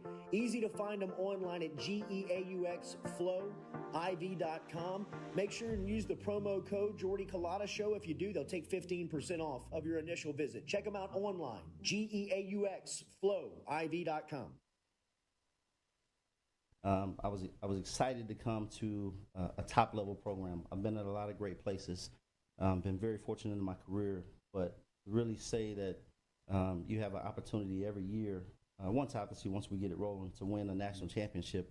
There's not very many places that you can say that. So for him to offer me the opportunity to come with him to LSU was nothing but humility and gratitude. Some Sunday players in that room.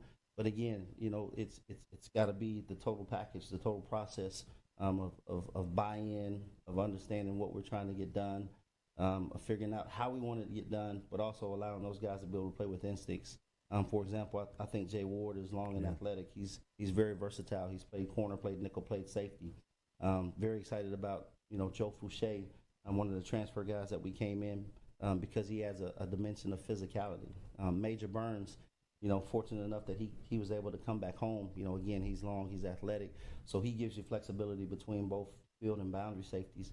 And then you've got some guys that you can throw in like Brooks, Sage, Derek Davis, Todd Harris is a guy that's been around for a while. So I think that we have enough in that room to be successful. But again, you still want to continue to grow and be able to push it. Well, I think it starts here, and we have a good bit of people on this particular staff who are from Louisiana, who know and believe in our hearts that this place produces the best football players in the country, and I think the numbers speak for themselves per capita, produce the most NFL players, you know what I mean? So even from an analytical standpoint, it makes sense to take the kids from here because the chances of them playing in the league are higher than if they come from anywhere else. Yeah.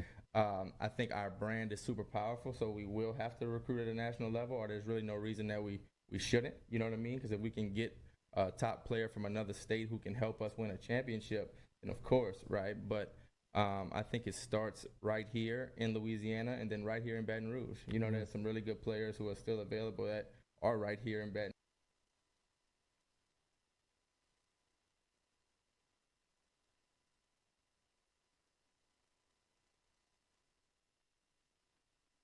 Southern Eye Center is located at 6859 Jefferson Highway right here in Baton Rouge, has been serving your eyes for over 40 years in the capital region. They offer friendly service in a helpful environment with the highest level of personal care to manage your eye health and vision needs. If you want more information, log online to southerneyecenters.com.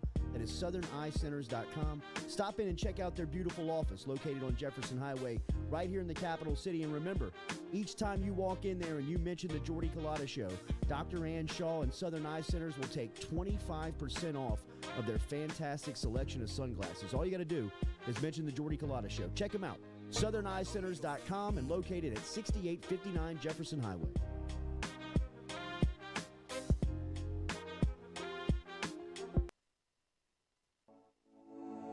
Looking to book a dumpster but no idea how? We've made it quick and easy for you. Check out our website at moralesrolloffs.com.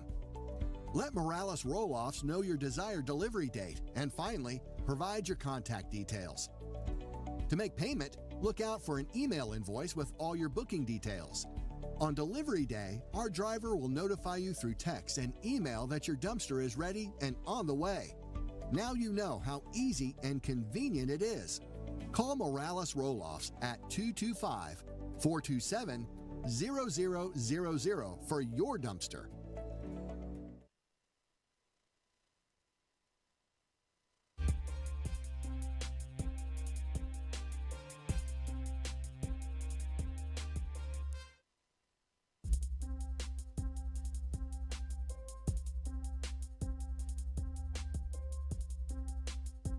What you got?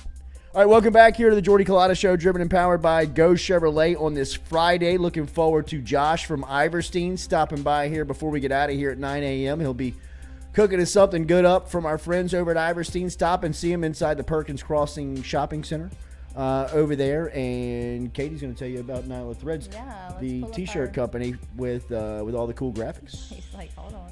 Stewie's Y'all putting remember we wore the shirt? So alien last fingers week, in the air.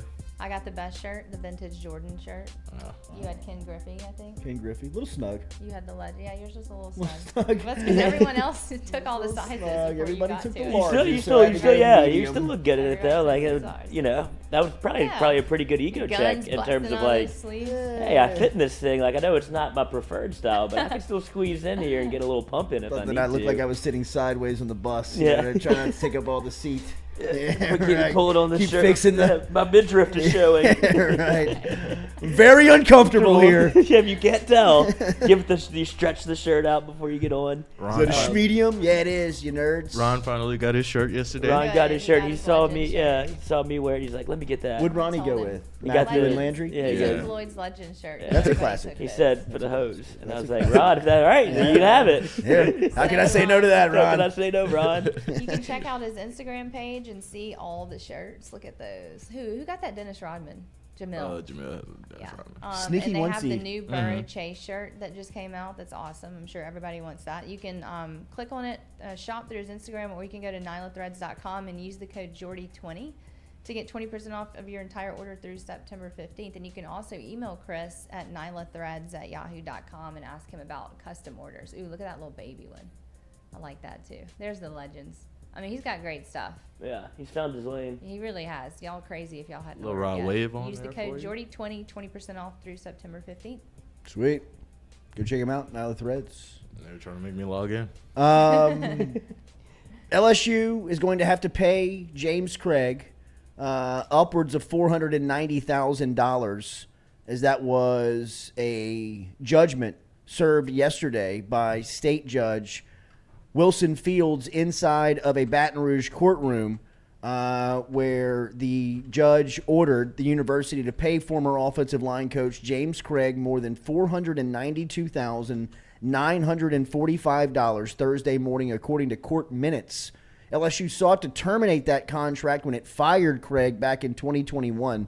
Officials accused him of holding an in-person meeting with the recruits during a period when the NCAA's COVID-19 protocols banned such contact. Craig sued the school for a breach of contract. What's that? Did he?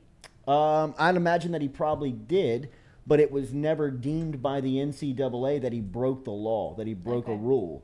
I think LSU knew that he had that meeting, but the NCAA didn't know about it, and they never came down and judged on it. Yeah. So, Craig's point of view was, yeah, I might have had it, but Yeah. nobody said that I broke the rules. Yeah. Nothing said that you could fire me for that, right? But what really happens, or looks like really happened here, is that LSU wanted Brad Davis, and it wasn't Ogeron that wanted Brad Davis. I think this was kind of more like Austin Thomas and maybe even administrators that said, you have an opportunity to go get this guy, go get him. And they did that, and, they had to find a way out on Craig. Now, Craig's got really good lawyers, and I know this because his lawyers were representing me when I was in between jobs for my last stop, and I was very, very impressed with my legal representation. I still have the framed letter that they sent to the suits over at the old place. It is just mwah, chef's kiss.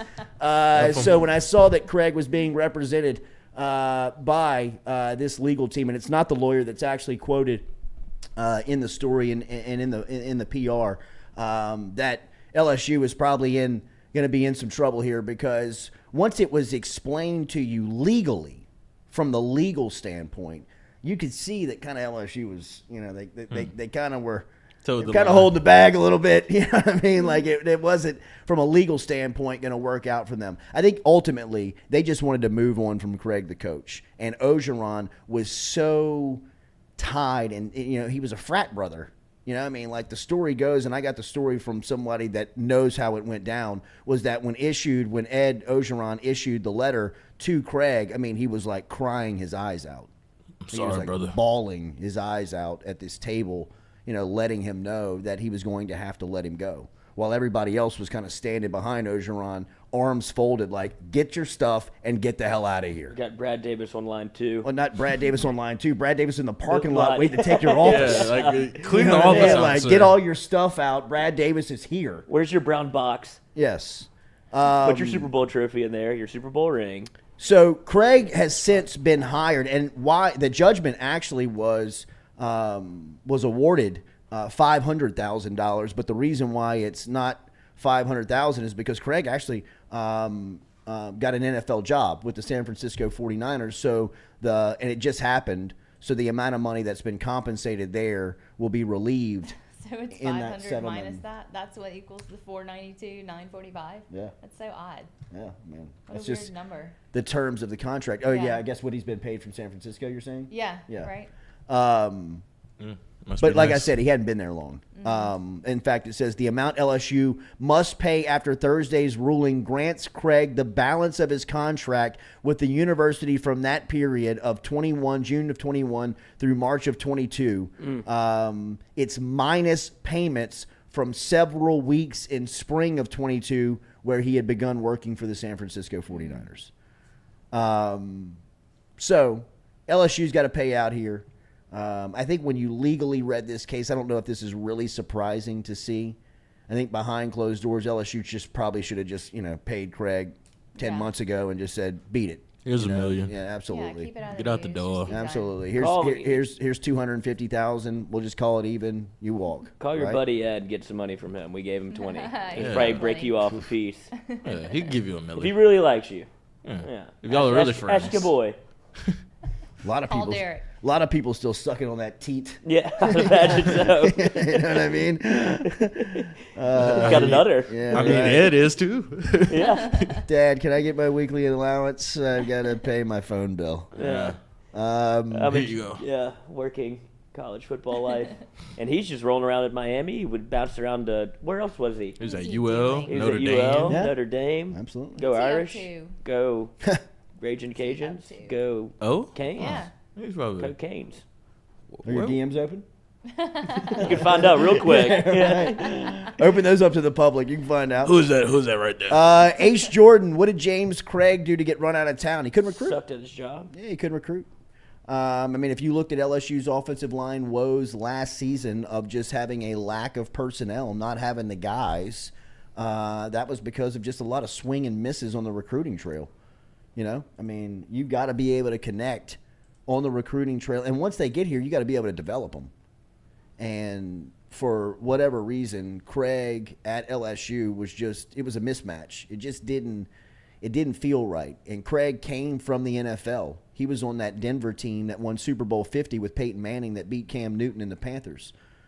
I mean, he was a guy that had some NFL skins on the wall. Now, Orgeron and Craig ran across each other at USC. They were together at Tennessee. They had some times in college together, but, a lot like we've talked about, similar to what Les Miles did at the end of his coaching tenure at LSU, Orgeron did the same thing where it just became a frat house. It just became an opportunity to hook all your people up with good gigs, right, and big paydays. And that's, ultimately what it's been. And, James Craig was probably the best example of that under O. Was just, hooking your boy up with a gig and getting him a lot of money. I mean, that's kind of what it was. He wasn't good at his job. I mean, like by every evaluation of the task, he failed. He couldn't recruit. He didn't develop. There was no consistency. He didn't add much to the offensive input.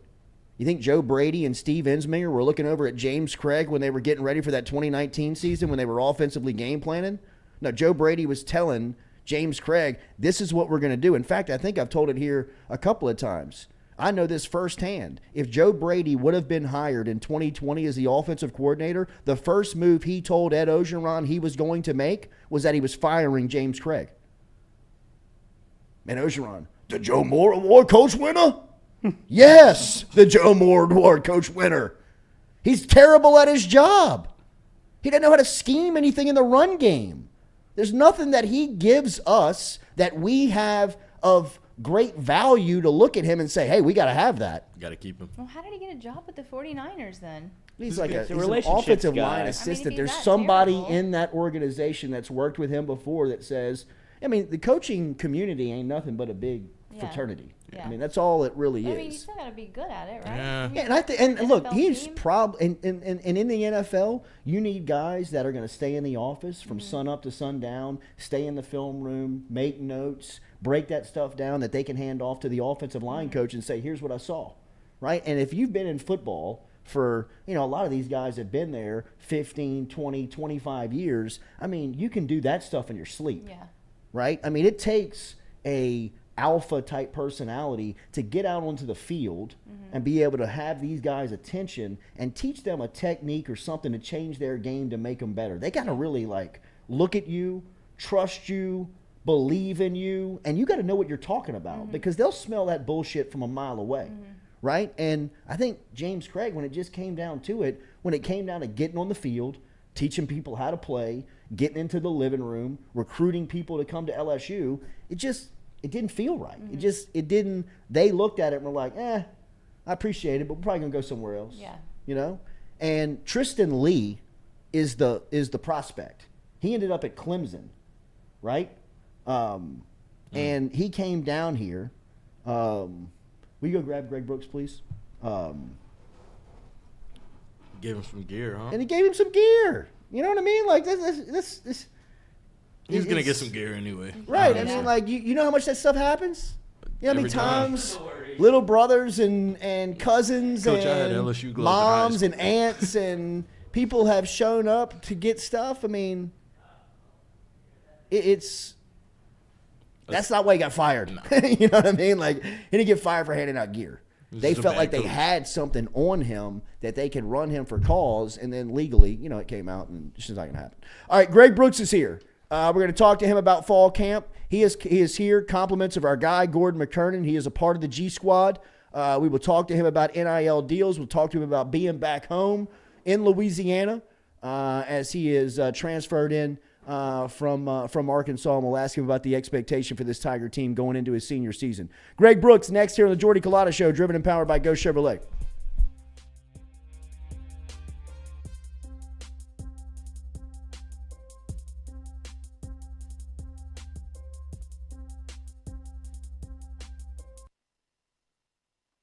I was embarrassed about my smile. Are you unhappy at yours? Do you not smile back at yourself? I called my friend, Dr. Spillers, over at Johnson Spillers. He fixed my smile, and now everywhere I go, people are complimenting it after the work that Dr. Spillers and the staff did to my mouth. They can do it to yours. Get in touch with them. JohnsonSpillers.com. 2 locations, one in Gonzales, one in Baton Rouge. Easy to find them, JohnsonSpillers.com.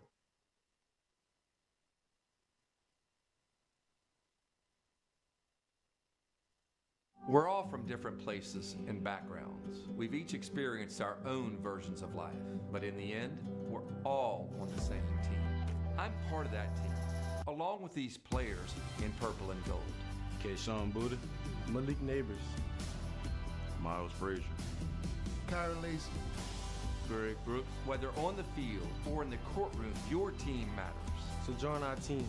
Make a difference. Bet. Let's get it done. Best athlete to come out of New Iberia, Mark Roman. Kayshawn Buddha. Kayshawn? Wow. Right now, Kayshawn, Mark was a little bit before me. I was a ball boy. When Mark was playing at New Iberia Senior High School, I played like right after Mark. But has done some things, and just the things that you guys are seeing Kayshawn do, that he's not even scratching the surface of what we saw on a day-to-day basis at practice. He's unreal. He's unreal. He's so natural. It's so so easy. It looks so easy to him. Yes, it's so easy, and there's never been another a competitor I've ever seen like Kayshawn. Kayshawn would not lose going to eat pregame meal. He has to be the first. He's the ultimate competitor. He would not lose. So trust me, he will be ready.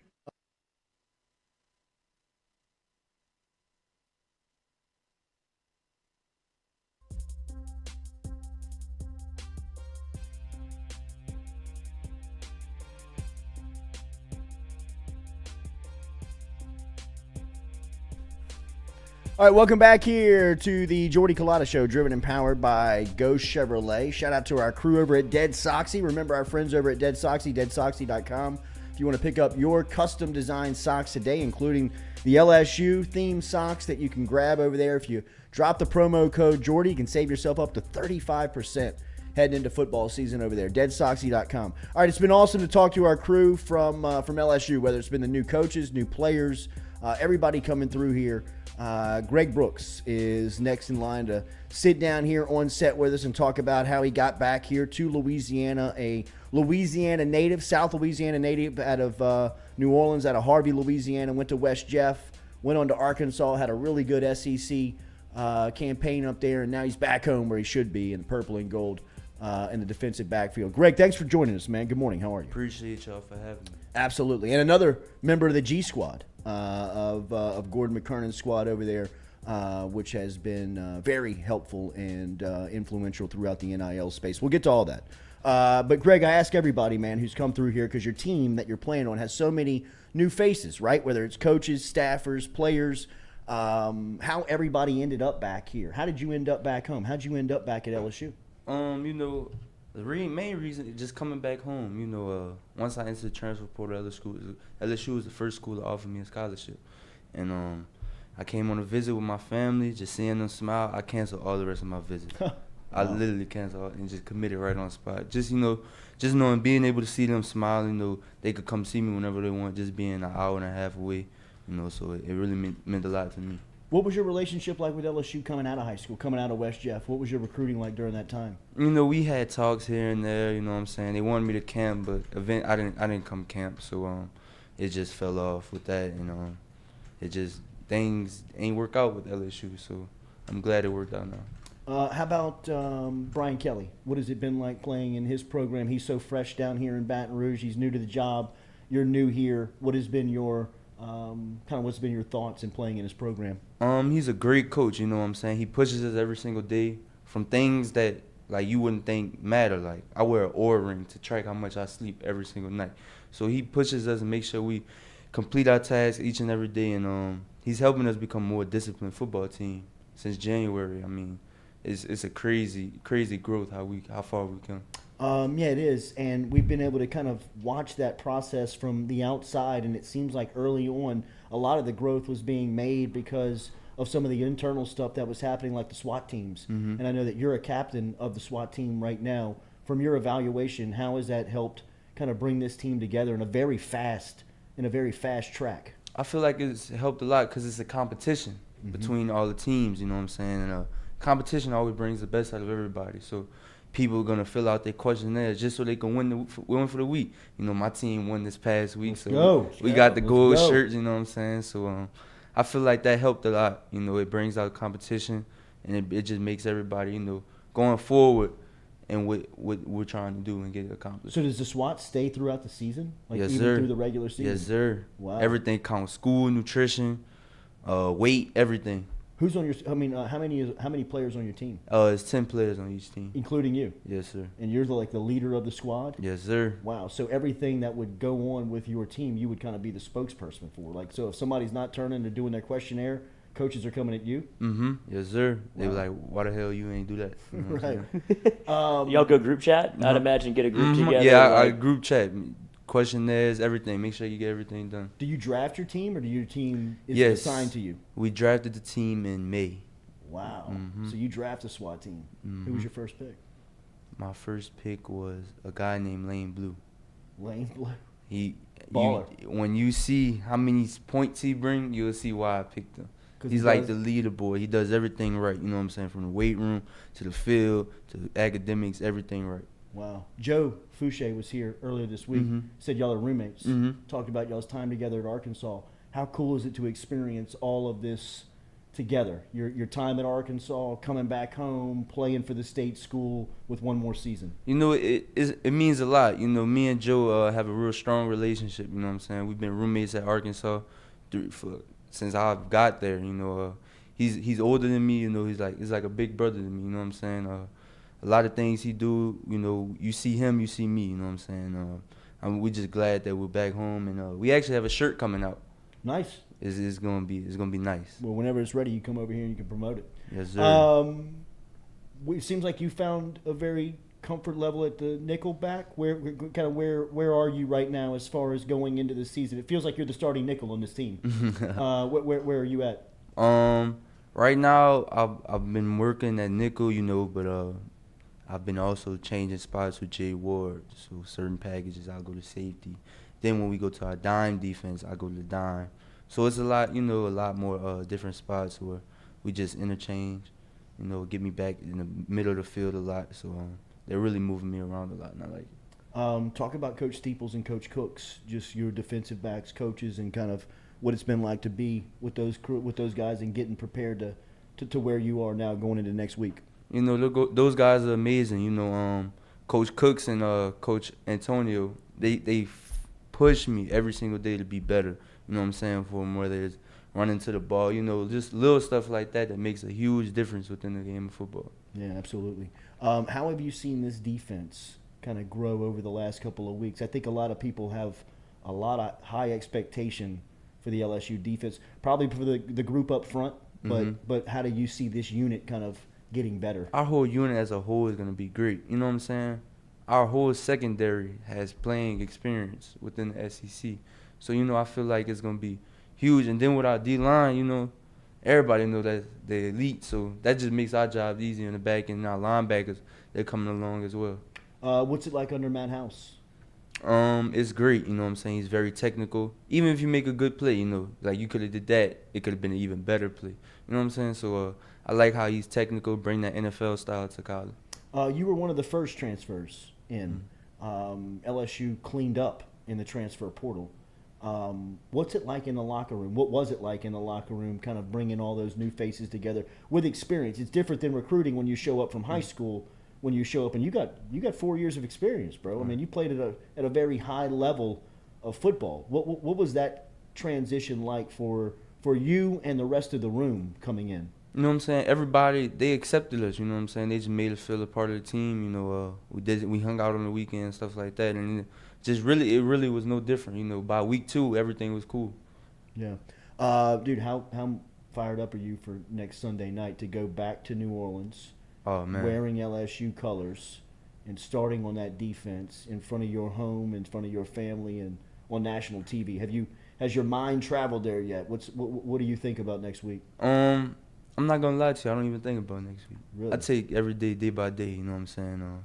Can't worry about the future too much. Just be where your feet are, and everything else gonna fall into place. A lot of people with positive remarks about the summer. Jake Flint, nutrition staff, Dr. Franks. How did you embrace that? What changes have you made physically to get where you are now? I gained 12 pounds. So right now I'm 193, and I'm moving well with the 193. You know what I'm saying? So everything's going great with that. Wow, man. I mean, are you comfortable there? I mean, is that different? Did you have that goal to get and put that weight on? Mm-hmm. It was really like 187, but I just crushed it, and I'm moving the same speed. Yeah. Well, Kobe Richardson did the same thing. He was kind of the talk of camp whenever he came in. He gained, 20 pounds? And then I think Fuchsia said he gained 10 pounds. So obviously the LSU had a turnover in strength staff, so they must be doing something different where it feels like y'all are kind of bulking up a little bit. Yeah, most definitely. A lot of credit to Dr. Franks as well. You could text him at midnight and be like, he'll get right back to you. You know what I'm saying? Wow. That's the best nutritionist I've ever had. What's it like guarding these wide receivers? It seems like behind defensive line, the wide receiver room is probably as talented as any group in the country. What type of pressure do they put on you guys daily? Most definitely. Those guys are getting better each and every day. You know what I'm saying? Jack Besh is back. Malik is going great. He's going to have a great year.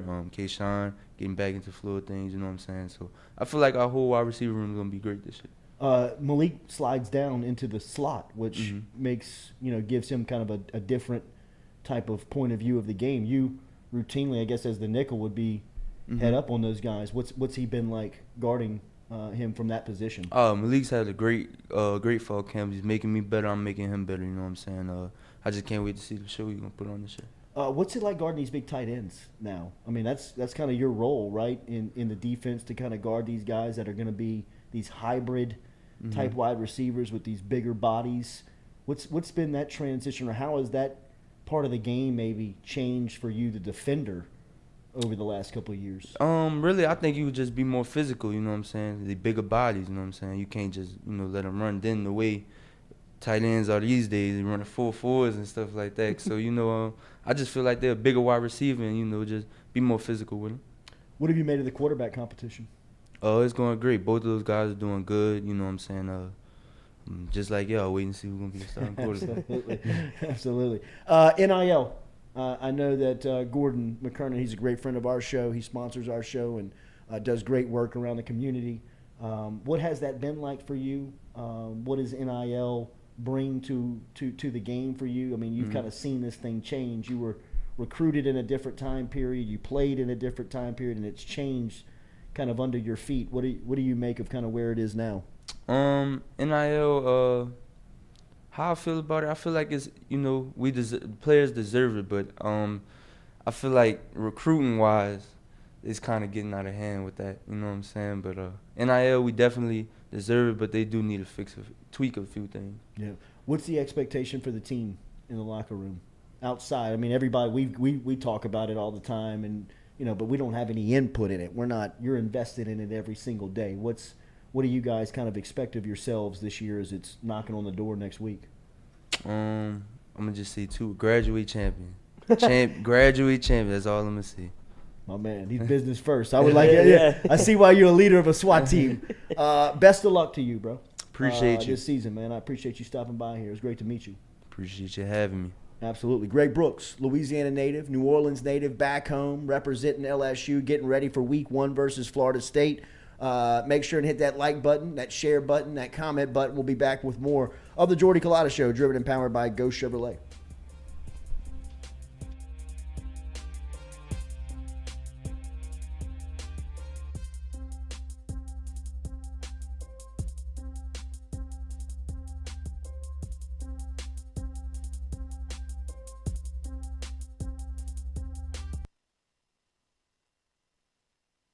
In a wreck, Gordon McKernan Injury Attorneys is ready to go to work for you. Come meet your team. I'm your intake specialist. I coordinate your case and connect you with your attorney and paralegal. That's us, your legal team. Thanks. And we'll fight to get you every dollar you deserve. I'm your settlements and disbursement manager, and I'm here to get you paid on time. I'm attorney Gordon McKernan. Put our team to work today. Just call us. Get it done. Sports with it. It's just like anything else. I mean, I don't want to get into hyperbole, but it's, everything is. I mean, frankly, I'm still worried more about concussions. We don't talk about it much anymore, but, we've kind of helped solve it in a lot of ways and make the game a lot safer. So anytime we have existential threats, which this one could or could not be, we just deal with it, and we will deal with it. It's just part of the game. And, I don't mind a lot of what's come out of this movement of doing more for the student athletes, but like anything else, it boomerangs a little too far, and you got to swing it back into what we do for the student athletes, and it's a hell of a lot, and I'm proud of that fact that we are leaders in doing that, but we're going to do it right. The Tiger Athletic Foundation and in partnership, obviously, hand in hand with what we do, funded a master plan study because I wanted to see, what we needed, and I just didn't want my opinion. I've been a few places, and I have a good one, I think, but you just want to see how and what our needs are, and so we're in that process of looking at it, and obviously the PMAC is 50 years old this year, and probably needs some updating. It's got good bones, and maybe we can see what we can do with that. Same thing with all that, property that we have both down Nicholson and where we are currently on Nicholson and North Stadium. Is that, hey, is this the proper use and best use for that? And hand in hand with the university and what we do with TAF, we'll make those decisions, and we'll be prudent and thinking about what and how we do. Yeah, it's kind of weird in a perverse way, Jordy. You know me well, is that I kind of relish change. I do like it. I'm one of the few people that embraces it, and we're very lucky at LSU to have it, to be where we are and to be able to do that. I mean, I can't say that for everyone in the business because it is unsettling in a lot of ways, but for us, change is a good thing, and I think we're going to be the beneficiary of it. And it's not gonna stop. It's just gonna keep on going. Yeah. And I'd be lying to you if I told you I had a crystal ball and could tell you what was going on, what's gonna happen. But we're gonna be here and we're gonna embrace it and we're gonna take advantage of it the best we can.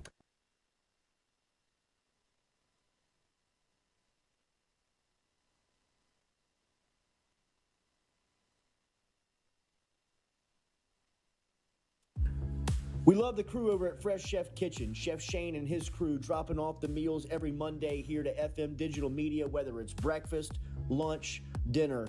Me or the crew's going through our meals over at Fresh Chef Kitchen. Their weekly pre-order, freshly made meals, or you can walk into the cooler over there on Airline Highway. They have that fresh, same service over there at Fresh Chef Eats. FreshChefEats.com is where you can find them online. Fresh Chef Kitchen. Tell them you heard it right here on the Jordy Culotta Show.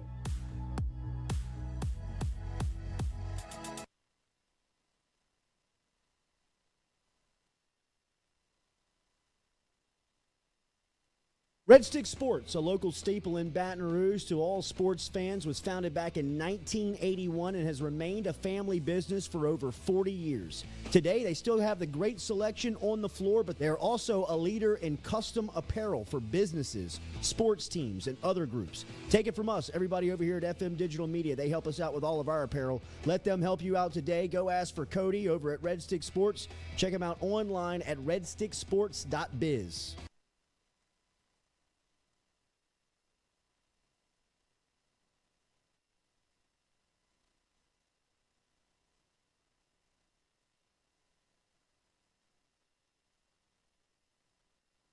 Do you suffer from chronic dehydration? Are you looking to improve your athletic performance and you need to get over and see our friends over at GoFlow IV? They're located on Jefferson Highway.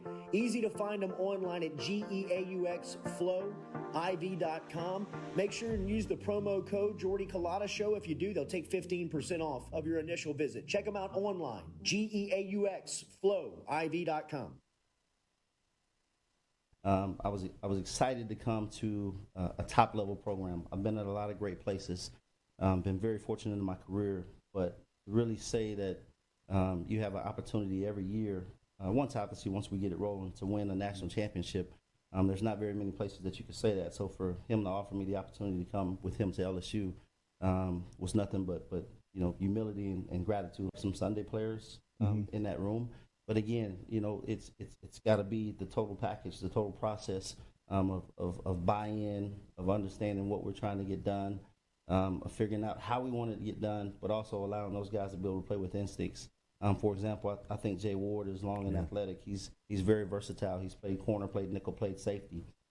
Very excited about Joe Fouché, one of the transfer guys that we came in because he has a dimension of physicality. Major Burns. Fortunate enough that he was able to come back home. Again, he's long, he's athletic, so he gives you flexibility between both field and boundary safeties. And then you've got some guys that you can throw in like Brooks, Sage, Derek Davis. Todd Harris is a guy that's been around for a while. So I think that we have enough in that room to be successful. But again, you still want to continue to grow and be able to push each point.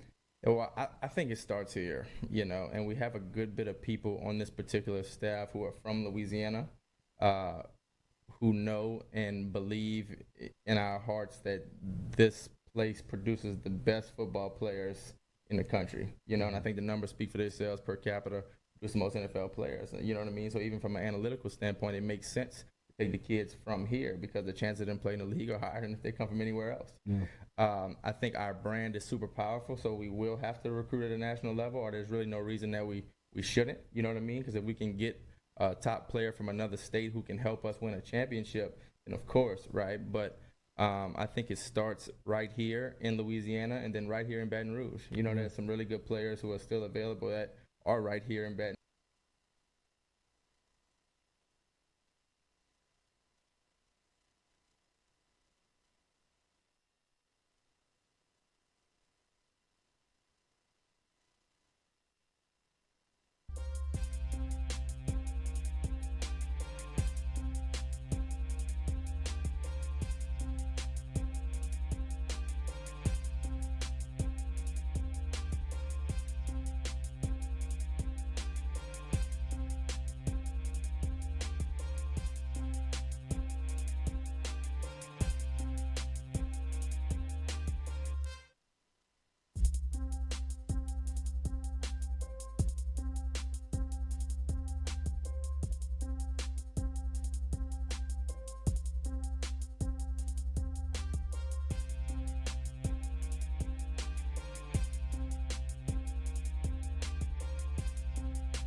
It is. Yeah. No, yeah, we're live now. Yeah. Everyone's got what I figured out, like their recipe. I've probably talked to, I don't know, maybe like 40 people. Oh, for a boil? Natives, yeah. Oh, yeah. About crawfish. And Don't go too far, right? You got 40 different recipes, probably. Yeah. Everyone. I mean, there have some that have been really interesting. I actually want to try that. Nothing worse than an overthought crawfish boil. Yeah. Are we live? Are we good? Yeah. Nice one.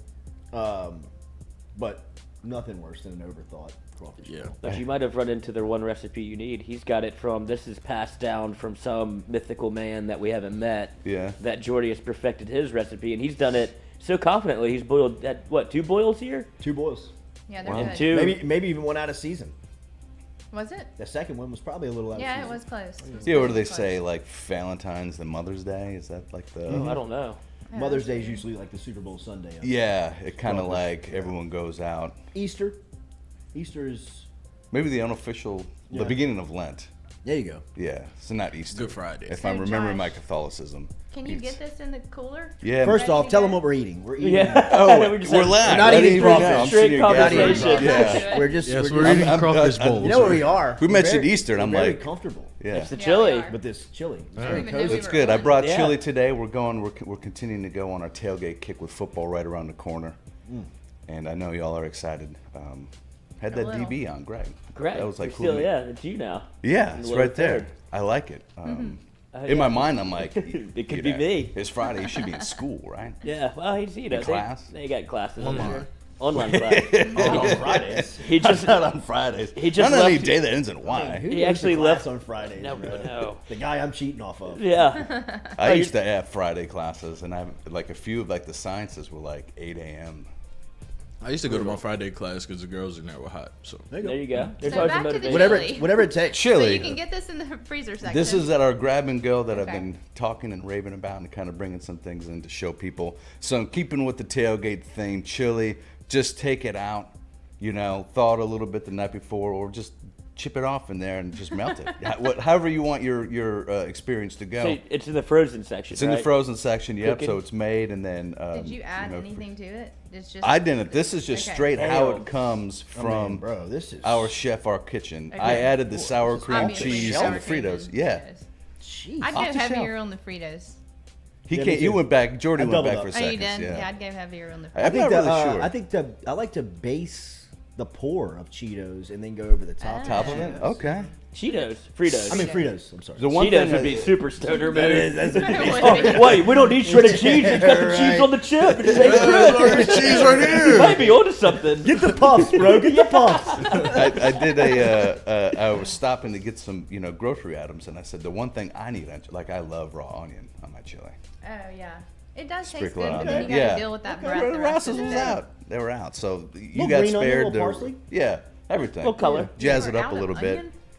Raw onion. That's Yeah. bizarre. Isn't? Onion Huh? shortage. I think They were it's- out of an onion. Oh yeah, Rouse's. I thought it was I like thought you bizarre. said- yeah, right. Shit. I was like, whoa. Oh shoot. Okay. No, You calling me a liar? These I Louisiana thought you people said get eating weirder onion every with day chili. with these No, rules. I mean they were out of an onion at a grocery store. No That's onion weird. and chili. Girl. What'd you say? What can I say? No, y'all acting like I was insane. Stand down. God. Now you know. Now Stand you know. down. Now I you enjoy know. raw onion on my Take chili. our food seriously here. It's Put the fucking spoon down now. Oh, you Y'all put need raw a onion in this Xanax. chili? Throw it out. Xanax? Are you trying Bro, to delete my whole day? That this is not. It's the wrong drug. I thought you just kind of made it last night, came in here and warmed it up, and this is out of the. This is out of the off freezer. shelf? I put it in my fridge to thaw, but this is straight out the freezer. And you're probably looking at those are good bowls, and that's one canister I got y'all, like 4 with a little topping. Like no one go back. So that's just one serving. Like if you just brought one and it served 1, 2, 3, 4. Yeah, Five. 5. Yeah, well, I did bring a second one, and I Yeah. dipped into the second one for the 5th. But Okay.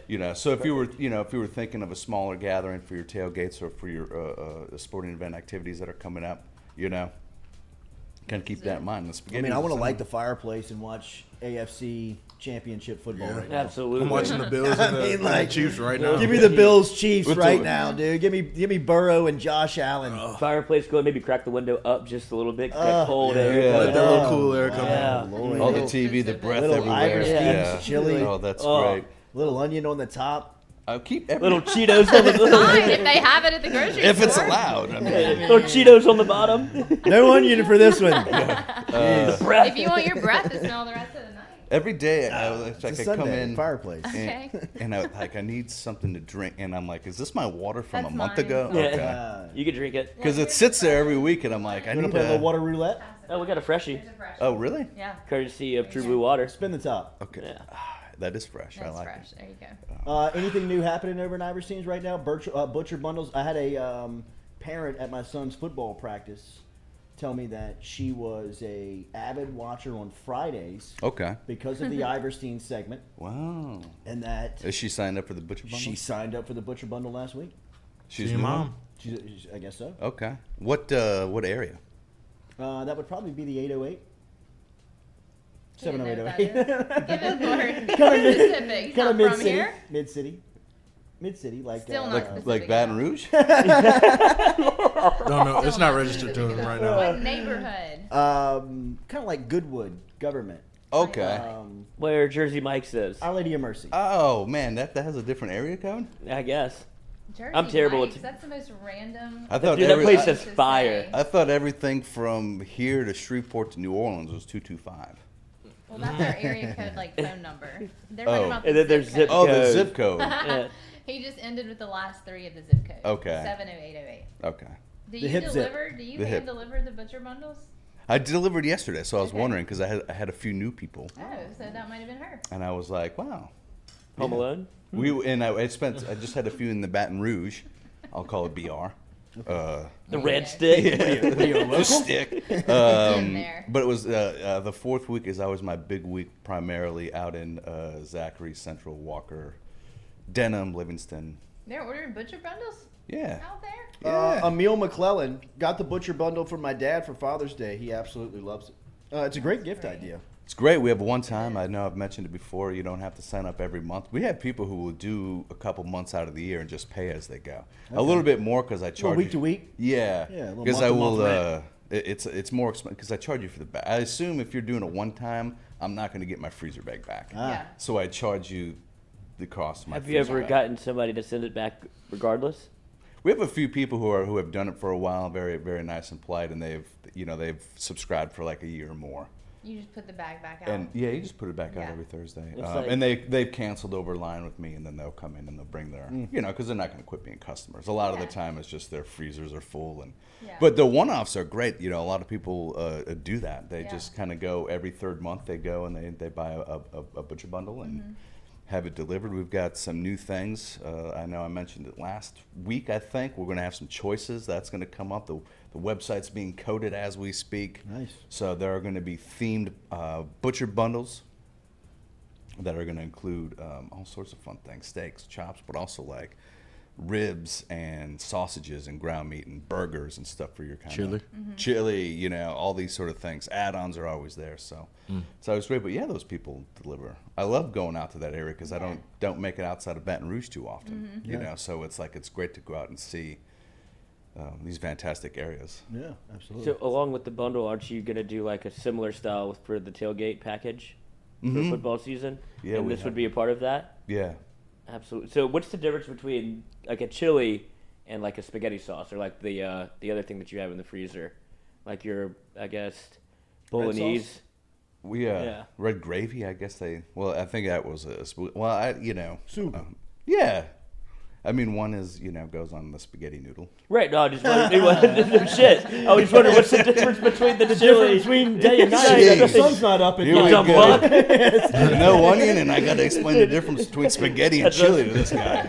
I feel like that's not a good answer. I don't even know what to say. And At I'm a teacher. sundown, half the time. sun goes Like, yeah. down. Yeah. It's been shuttered. Well, what I had is like from all these years of teaching and working with kids, it's like after that comment, it's just a lot of like I'll just Google it. dead then. silence because I have to, in my mind, talk myself down from being rude and calling. No, I you know prefer what I it mean? that way. So I'm going through like you don't have to make him feel bad. He's just dumb. and he's doing really good at keeping the conversation going, keeping you talking just about your product. So this is very nice and thoughtful of you. Sauce and chili. Yeah, chili. I think Let me so. dig back into the question bag if you don't mind. Is sauce and I chili mean, spaghetti? chili, like spaghetti, right, are going to be different people will have like I love beans in my chili, right? And I think like I'm with you. I think if you are from Texas, this is like a true chili, right? No beans. I think, man. If someone's from Texas and they make a comment on there, they can correct me. Yourselves? Beans, Yeah. raw onions. Yeah, I'm not the bean guy. But what's your chili consist of? Yeah, this is how it is. This Yeah. is my chili, but with a little more Fritos. So I think it's like I love beans in mine. I also like corn. Yeah, little corn. Raw onion. Yeah. Yeah, I like that. See, I've done. I think we do beans. I don't know. My mother makes a great chili, but she does a little twist, which is why I asked the spaghetti question. Her fault. She puts spaghetti noodles at the bottom of it as the base, as opposed to people that use some people use rice. Some people go no base. He uses Cheetos. No base. Yeah. No base. Weird. It does seem weird, So but Mom you does know, it with spaghetti noodles and Beans? then the chili on top, and then the Frito scoops, which is fire. Beans are good. You eat Yeah. the noodles too, so you're basically eating spaghetti. Yeah, but it tastes different. That's weird. You give it a try. My mom just does this chili, straight chili. Yeah. Like this. And I'm not mad if like that, like this is straight, this is fine. It's like now if I was doing so, this is great. So leftovers, this is one of my go-tos. You grab one of these, man, chili dogs. Easy. Oh, yeah. You got those hot dogs I brought in. That's yeah. stellar. I like that. No beans on that chili. I'm on. You all can almost for that. top the chili dog with this right here. I mean, even a little cheese. Oh, yeah, you know, sour cream, yeah. even a little Frito. We have a that crunch. Did we bring that in? God, it seems like Hot so dog? long ago. We did a sausage buffet. Maybe it's time for another one that we're getting into. A little charcuterie. Yeah, we did, but we have one called Nacho Libre, and it's a chili flavored smoked sausage. Really? Which is really good. It's like the spicy chili, but on a sausage. Would you do that for? Would you double down with that for a chili dog? I've done the Nacho Libre sausage on a hot dog bun with some sour cream and cheddar. Yeah, just pretend. Yeah, just all in one. That was really good. Yeah. I was like, that's really good. And then we just actually upped the game a couple weeks ago, and we started putting cheddar inside this Nacho Libre. So we have like a chili cheese, smoked sausage, and fresh sausage, and it's great. Damn. What about the chili cheese Fritos? I think the problem with like Good putting, solo. Yeah, with Fritos and something like that would probably be your sogginess. It probably wouldn't hold I'm up not well worried about it.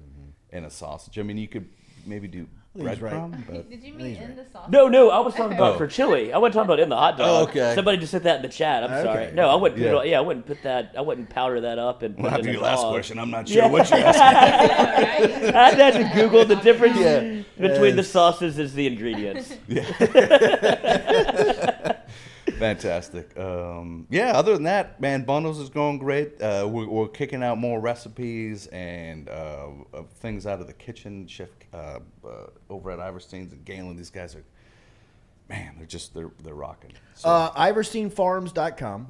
IversteinFarms.com. You see right there at the top right. If you want to get signed up for the Butcher Bundles, you can do it. Just click Butcher Bundles, and you'll be on the mailing list, on the delivery list, and then you'll have a 6'8" Yankee with red hair and a beard showing up at your door, dropping raw off meat onions to in you. his pocket. raw onions, yeah. You know, it was like I thought that Greg was on, and I said, man, maybe I could still strap it on. Like I'm bigger than this guy, you know. Do a little Oklahoma drill. Right here, Big Cat. Big Cat. Set it up. I'm thinking he might outrun me, but head to head. Yeah. That's all we need here with our reputation is Andrew the nickel safety on Yeah. on Playing a bit. football there. Yeah, right, with our food guy. Also, let me What do you mean to do? The food guy thought he could still play, Mike. The food guy that Yeah. notoriously hates Scott Woodward. Yeah. Bonnet's calling me wanting to know what happened. I mean, the food guy thought he could still play. We ran a tackling drill in the middle of the studio. What are you? Sorry, Oklahoma here. So let me clarify as a joke. Yeah, right. Bonnet's on the phone right I'm gonna now. have half the team line up just to get ready, you know. Mason Smith walking through that door. All right, I'm about to take a nap after that chili. Think Appreciate so. it, bro. No problem. IversteinFarms.com. IversteinFarms.com. Have a great week. Mikey Montook today, originating from Uncle Earl's, 4:30 to 6 o'clock. Make sure you're signed up and subscribed for Mic'd Up. If you're looking for a place to get out of the traffic, catch a beer on us. We've got a bar tab over there, over at Uncle Earl's. Then stop in and check out Mic'd Up from 4:30 until 6 o'clock, right there on Perkins Road, right down the road from Iverstein's. All right, we'll be back with you on Monday morning. Have a great weekend. For everybody over here at the Jordy Culotta Show, Go Chevrolet signing us off. Make sure and hit that like button, share button, comment button. Appreciate Josh and Greg Brooks for stopping by today. Chili, spaghetti. It's chili. I didn't know what to do with that, right? It's like, what's the difference between chili and spaghetti?